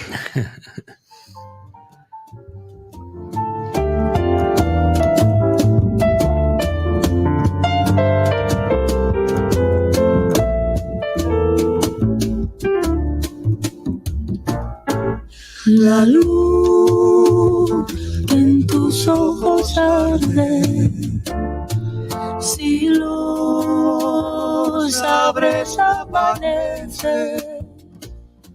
Hau ez dakit sorginkeria den, magia den, edo ez dakit nola ditu, baina niri txoritxo batek esan dit zure maletan elefante bat, kalabaza bat eta erraldoi bat sartzen direla.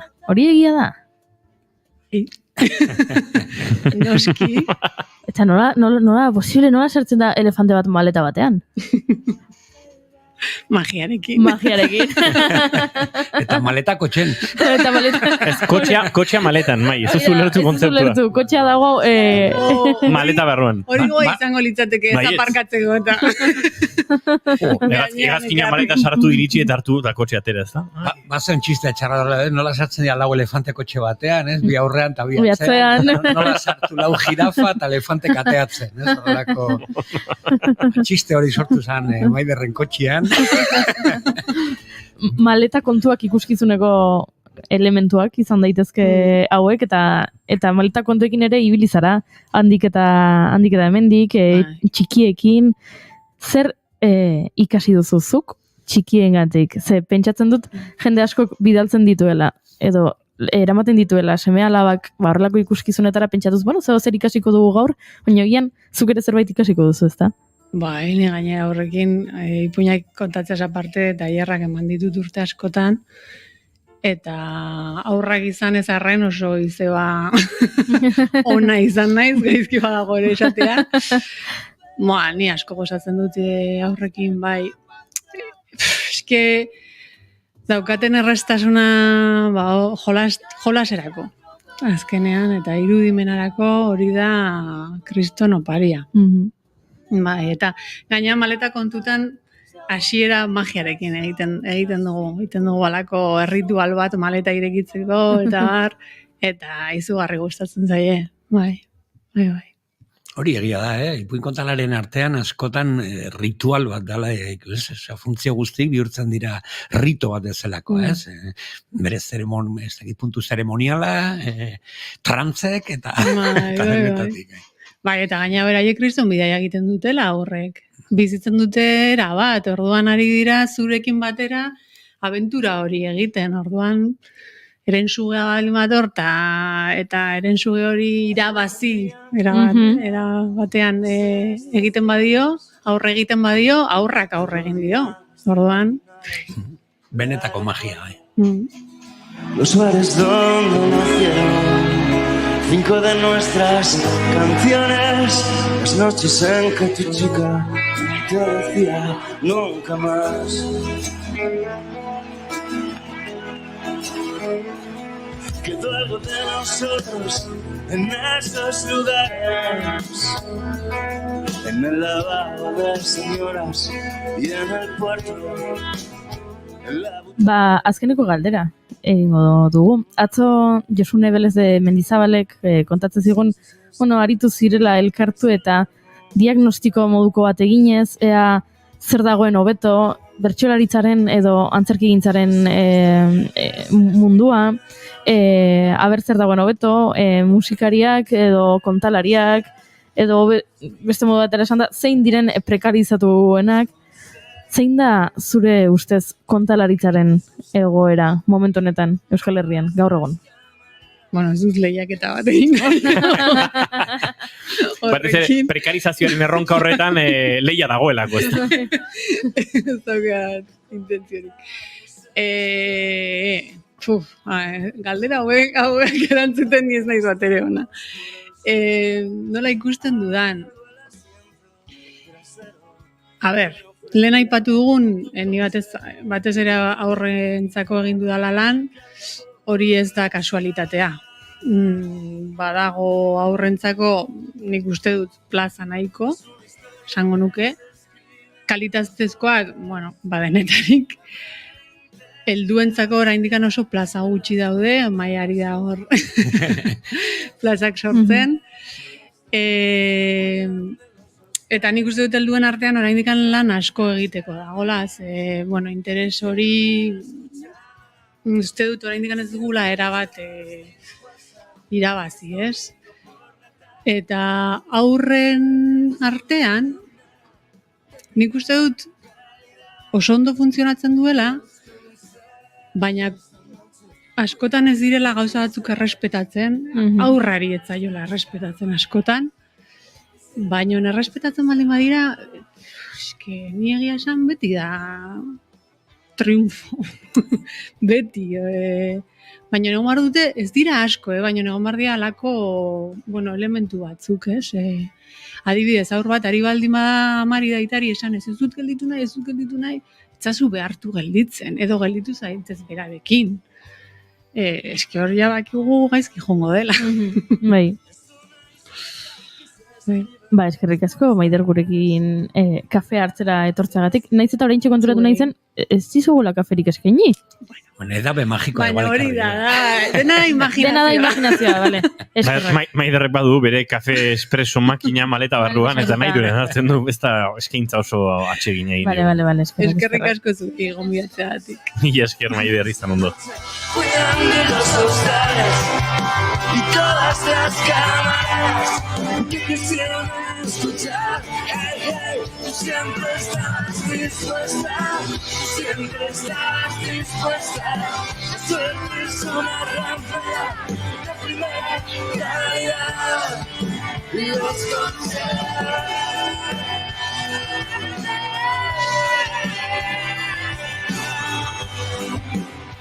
Goizeko 11:27 eta laister izango gara hain zuzen ere Santelmo Museoarekin bat egiteko moduan, korrikaren aurkezpen ekitaldia ere izango delako, minutu gutxitan, baina lehenago noski testuinguru pixkat emango diogu gaurko aurkezpen horri.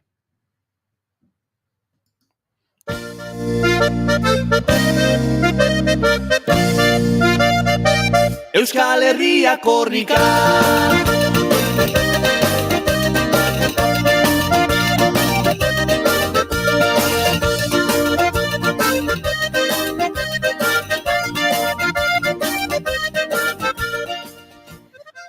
Ba, serio jartzeko garaia iritsi da. Bai, Bai. Mai, Inigo, nahikoa da. Kirolari izena pizteko unea iritsi da. Bilboko gau maratoia, Iruñako Harresiaren lasterketa, Behobia Donostia. Horiek, entrenamendu sinpleak besterik ez dira izan. Orain dator, benetako erronka izan ere badator, korrika. Babesleku jator, txori ezin zen eta izan ginen sator. Izkutua usteko garaia badator, izkutua usteko garaia badator. 23. korrika izango da urtengoa. 23 dagoeneko. Horrek esan nahi du aurkezpen gutxi behar dituela. Badakigu zer den, badakigu zergatik egiten den, nor kantolatzen duen, zenbatero egiten den, nola funtzionatzen duen, hori guztia badakizu ez, da? Gutxi bera, bai. Baina badakigu nondik nora sortu zen, badakigu historia zein zen, zein otu zitzaion. Ez zehazki. Orduan, errepaso bautxo bat egingo dugu. Ados. 1980ko azaroaren 29an... Duela 23 urte. Oñatin hasi eta Bilbon, duela 23 urte, ez? 43 urte. Ba, Uste baino zarragoa naiz orduan, ez? Bai, hori da. Ba, 80ko azaroaren 29an Oñatin hasi eta Bilbon abenduaren 7an bukatu zen lehenengo korrika. Oñatiko Unibertsitatearen atean hasi zen eta 7 probintziak igaro zituen 1820 kilometrotako ibilbide luzean. Eta badakizuen hori izan zen lehenengo korrikalaria? Ba, garai hartan Oñatiko alkate zen Eli Galdos. Eta urte hartan, lekukoa eraman zutenen artean, izen garrantzitsu asko izan ziren. Tartean, Jose Miguel Barandiaran, Telesforo Monzón, Francisco Letamendia eta Jon Castañares Bilboko alkatea izan dakoa. Bilbon eman zitzaion amaiera eta azken kilometroa antolatzaileek eurek egin zuten.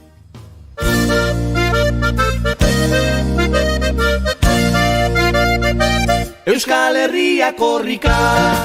Bale, beraz badakigu lehenengoa nondik nora izan zen, zeinek parte hartu zuen, baina nolatan, zeini otu zitzaion hau egin behartzela. Ba, mentxe datutxo batzuk. 70ko amaieran diru gabe zegoena eka. Batzuekin eta besteekin hitz egin zuten erakundea hornitzeko, baina aekak ikusita elkarrizketaren bidetik ez zuela ezerlotzen protestari ekin zion. Lakua aurrean bilketak, aben eta legebiltzarrean itxialdiak, Baina badakizu ezer, ez zutela ezer lortu, ezer txerez. Eta herriaren gana jotzea erabaki zuten. Gora jeistea, bat hiru lau bost sei, 8 9 10 Euskal Herria korrika. Estrategia bat egin zuten orduan. 3 arazo nagusi identifikatu zituzten. Lehenengoa, AEKak diru premia handia zuela. Beraz, bideak aurkitu behar zirela. Bigarrena, euskararen irakaskuntza Euskal Herri osora edatu behar zela, euskaldunek ez zutelako izan euskaraz alfabetatzeko ez euskara ikasteko aukerarik. Horiek alfabetatzeko edo euskalduntzeko eskubidea zutela, eta eskubide hori eman behar zitzaiela ikasi nahi zutenei. Eta 3. Euskal Herria benetako Euskal Herri bihurtzeak eta erdal herri bihurtzeari mugak jartzeak presa handia zuela. 8 9 10 Euskal Herria korrika. Helburuak lortzeko 2 publizista talderekin harremanetan jarri ziren. Bata Euskaltzaindiarekin harremana zuena eta bestea Bilboko Txomin Barullo inguruko talde publizista. 2 taldeei azaldu zieten zer nahi zuten eta zein ziren AEKaren helburuak kanpaina hartan. Bileraietan jaio zen errelebo lasterketa egiteko ideia. Gu ez ginen bilera horietan egon, beraz ez dakigu lehenengo erreakzioa zein izan zen, baina irudikatzen saiatu gara. Eta ikertzen aritu gara. Duela 10 urte, beranduegiko kidek honela irudikatu zuten korrikako ideiaren jaiotza. Zu Edurne, ez etzkun hemendik horko zubi hortaraino korrika. Eta ez etzkun hemendik horko zubi hortaraino korrika, makila hau eskoan daukezula eta gaina orden gitea zu. Hola! Joi, nire bano, hala! Vale, Edurne. Neko. Zezetxoak garen joan, ala? Aranta, hobin hori izkontatzia, ez? Kontatzekotan, esan, euskeraren alde egin degula. Hori!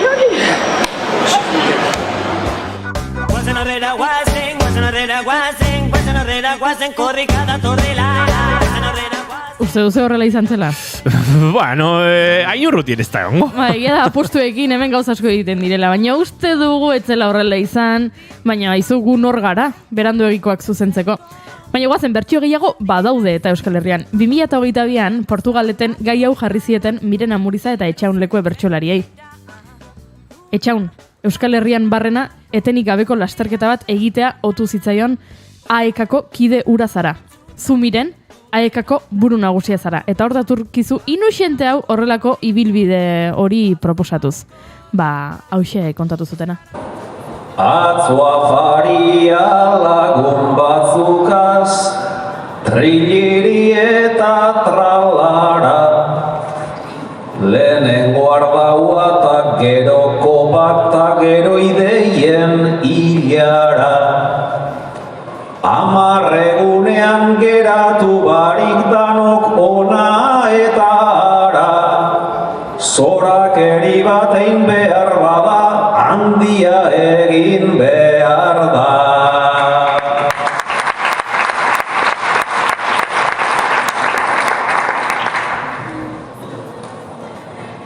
Franco bart hil zen ta dagoneko ahaztuta aldaukazu.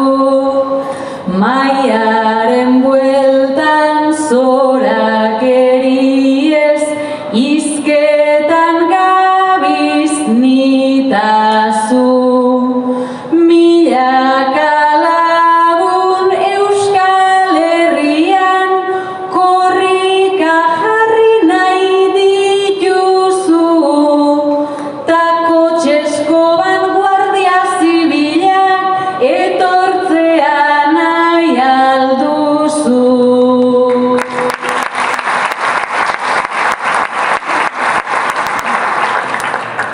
Guardia zibilik ez da faltako gure ibilbideetan, baina euskara zabalduko da bide eta Espainetan.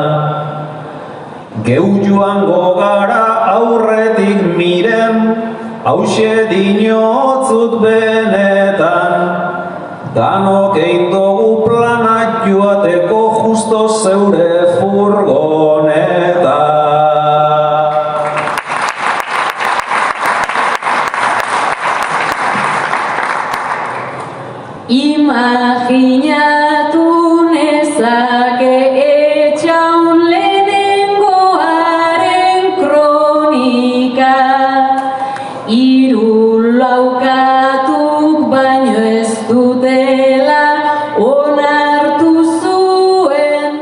Eta bagoa Santelmora zuzenean, oraintxe baitugu, Anabel Arraiza Artie da, zuzenean aurkezpen ekitaldian. Eta gauza askoren mugarri eta adierazle. Besteak beste, COVID pandemiaren osteko lehen mobilizazio erraldoia. Zuzenean, 24 orduz jarraitu ahal izan genion aurreneko korrika. Baina bereziki, gai izan ginen berriro Euskara agendaren erdigunean kokatzeko. Argi eta hotzen oiukatu genuen harro gaudela geure hizkuntzaz. Komunitate bat, herri bat garela. Oztopo guztiak gainditzeko gai den herri harroa. Eta hoixe da 23. korrika honen leloa. Harro herri. Harro herri bai. Eta harro korrikan. Ikusten duzuenez, edizionetako iruditerian mise koloretsu bat erabili dugu, alaia, festagiroa iradokitzen duena, historia, konpromisoa, ilusioa eta etorkizunaz harro dagoen herri bizia. Zorionekuak, Laboaren iruditegia, Gernika artelana, baina zergatik egin korrika? Zerk mugitzen gaitu? Aitziber Balantzategi Bargoitia Aekako artezkaritzako kideak azalduko digu. Hortxe bat, zuzenean gara hementxe naiz irratian, Santelmo museoarekin bat egin eta 23. korrikaren aurkezpen ekitaldian Aitziber Balantzategi Bargoitiaren txanda orain. Eskerrik asko, Anabel, eta egunon guztioi.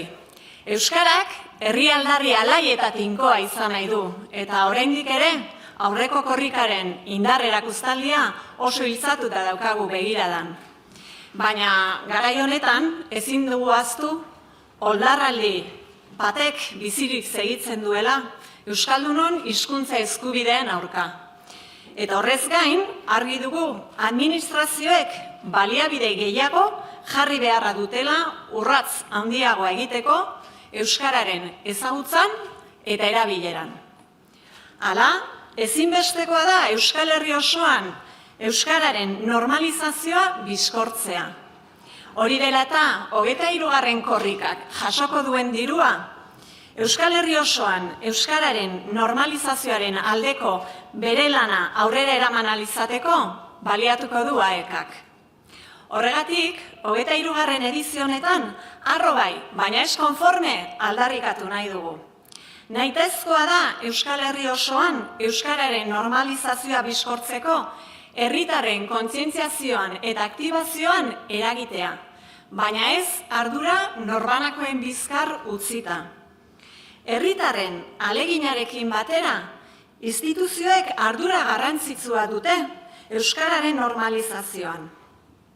Hizkuntza politika ausartagoak egin eta esan bezala, inbertsioak areagotu behar dituzte herritarren konpromisoari bide eman behar diotelako. Gure desberdintasunetan aurkitu dugu berdintzen gaituena, Euskara, batzuentzat esentzia, beste batzuentzat bide edo akaso dezio soil.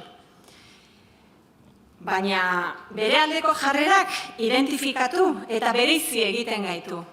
Euskarak mugitzen du korrika eta korrikak mugituko du euskal komunitatea.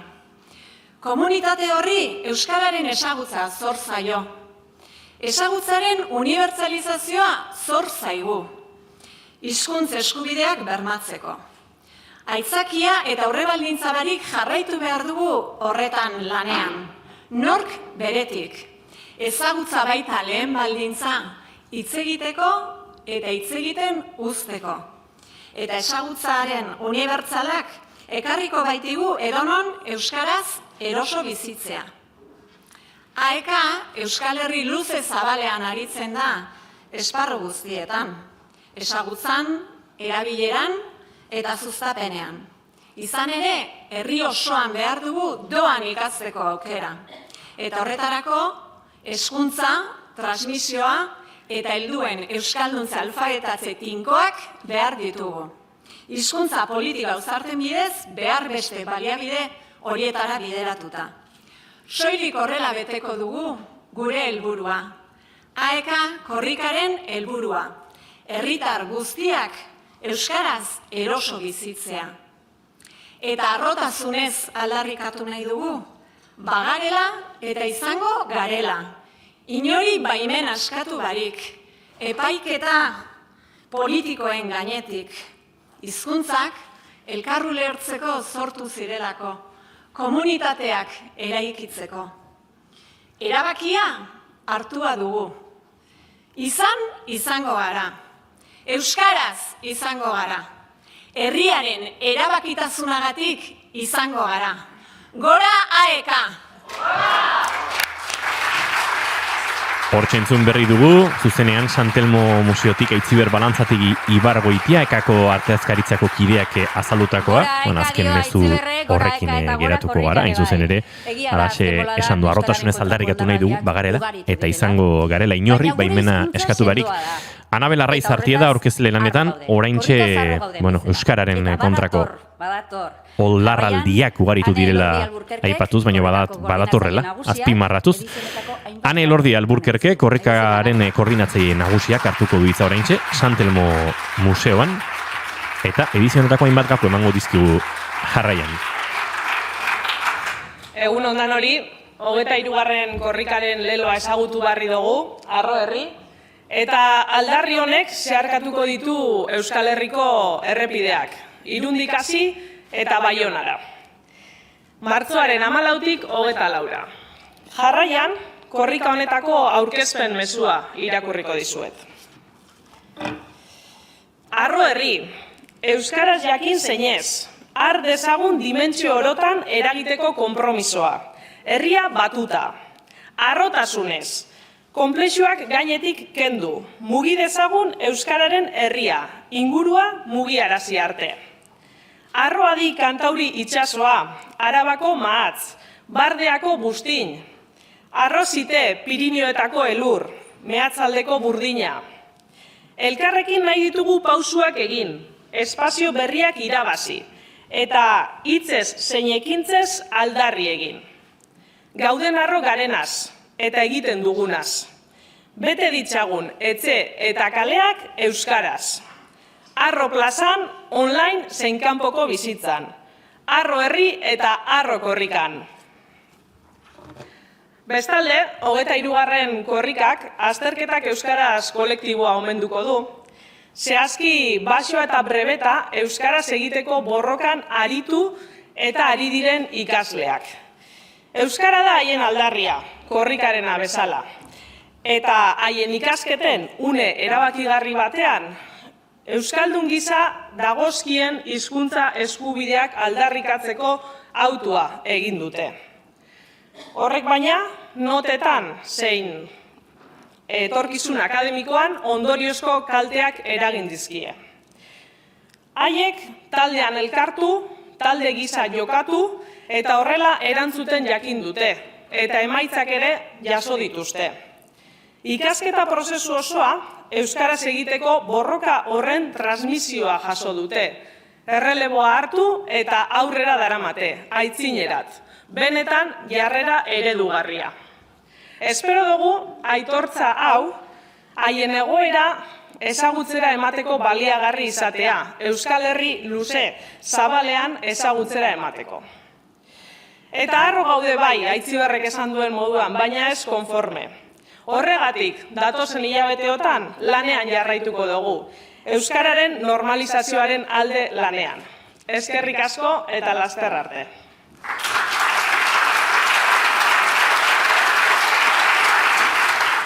Hortxean Elordi Alburkerkeren hitzak. Orain, korrika honetako espota ikusiko dugu. Eta espota ikusteko aukera.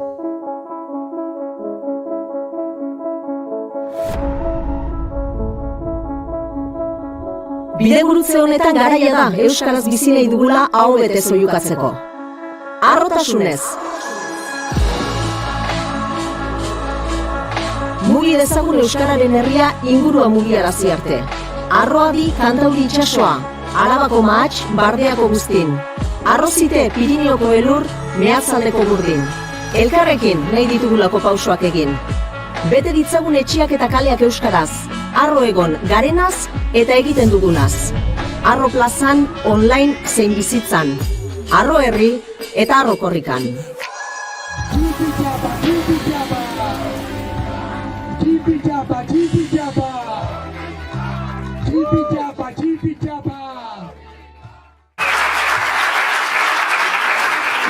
Ikusi eta entzun dugu espota, eta Anabel Arraizak hartuko du berriro hitza Santelmoko 23. korrikaren aurkezpen honetan. Zuen laguntzari esker, Euskal Herriko bazter guztietara zabalduko dugu Euskararen mezua, Euskararen aldeko mezua, eta zuei esker, korrika laguntzaileok, korrika eginen dugu. Aurten gainera, inoiz baino errazagoa izanen da edizio honen segimendua egitea app berrituaren bitartez, eta alderik onena aurkezpen hau bukatu bezain laster deskargatzeko aukera izanen duzuela. Beraz, eskuratu gaur bertan eta korrikaren gaineko berri bat bera ere ez galdu.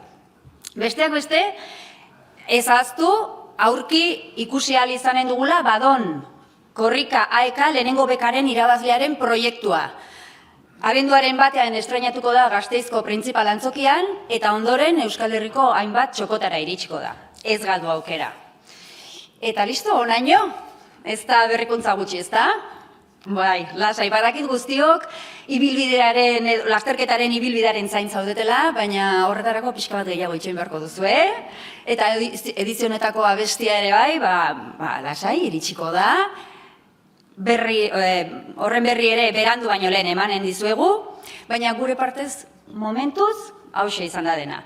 Eskerrik asko Santelmora hurbildu zareten guztioi, eta eskerrik asko aurkezpen honi etxetik jarraitu diozuen guztioi ere bai. Arro herri eta Arro korrikan, herriz herri ikusiko dugu elkar. Aio!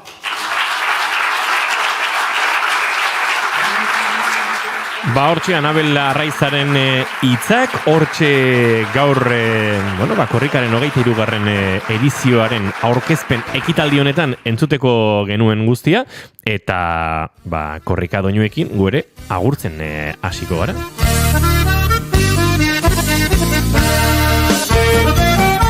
Bide batez azpimarrare egingo dugu, dagoeneko beharko luke eskuragarri app berritua, korrikaren aplikazio berri hori, eta, Badon korrika AEK lehenengo bekaren irabazlearen proiektua horki ikusial izango dugular esan digute, ibilbidearen berri, abestia nork egin duen publikoa da? Nik ez dut irakurri, pazientzia eskatu digute. Isilik egonez, nik badakit eta ez dakit jakin dezakeen horregatik. Zuk badakizu? Bai. Bazpade. Bale, pazientzia eskatu digute eta guk pazientzia izango dugu. Eta nik eta bestia ezagutzeko. jakin ez badaiteke, ez dut hemen inor ipurdi biztan utziko. Baina gero kontatu. Mai Gorostiaga Pozo, urrengo ostegunen ikusiko dugu elkar, eta hasi entrenatzen korrikarako, Mila esker. Goiri joan den urtean furgonetaren atzetik hilizinen korrika. Txipitxapa. Prestatzen hasi zuere? Entrenatzen hasi gara. Beharko, gero bestela azken orduan ez da aukera hona izaten, Bai, egia da, hasi egingo naiz. Entzule eta gu bagoa zeguerdiuk 12 hortxe bueltan informazioaren txanda orain txemen naiz irratian eta gu bi argoizeko 10:05 bueltan zuekin hiru erreginen maila June Romatet Oiana Maritoren agenbe eta Goiure Zeiza Arandia hementsi izango dituzue eta izango dira hainbat kontu eta hainbat kantu ere zuekin elkarbanatzeko bagoa zaio Karrikako Oiana Euskalduna Guazen korrika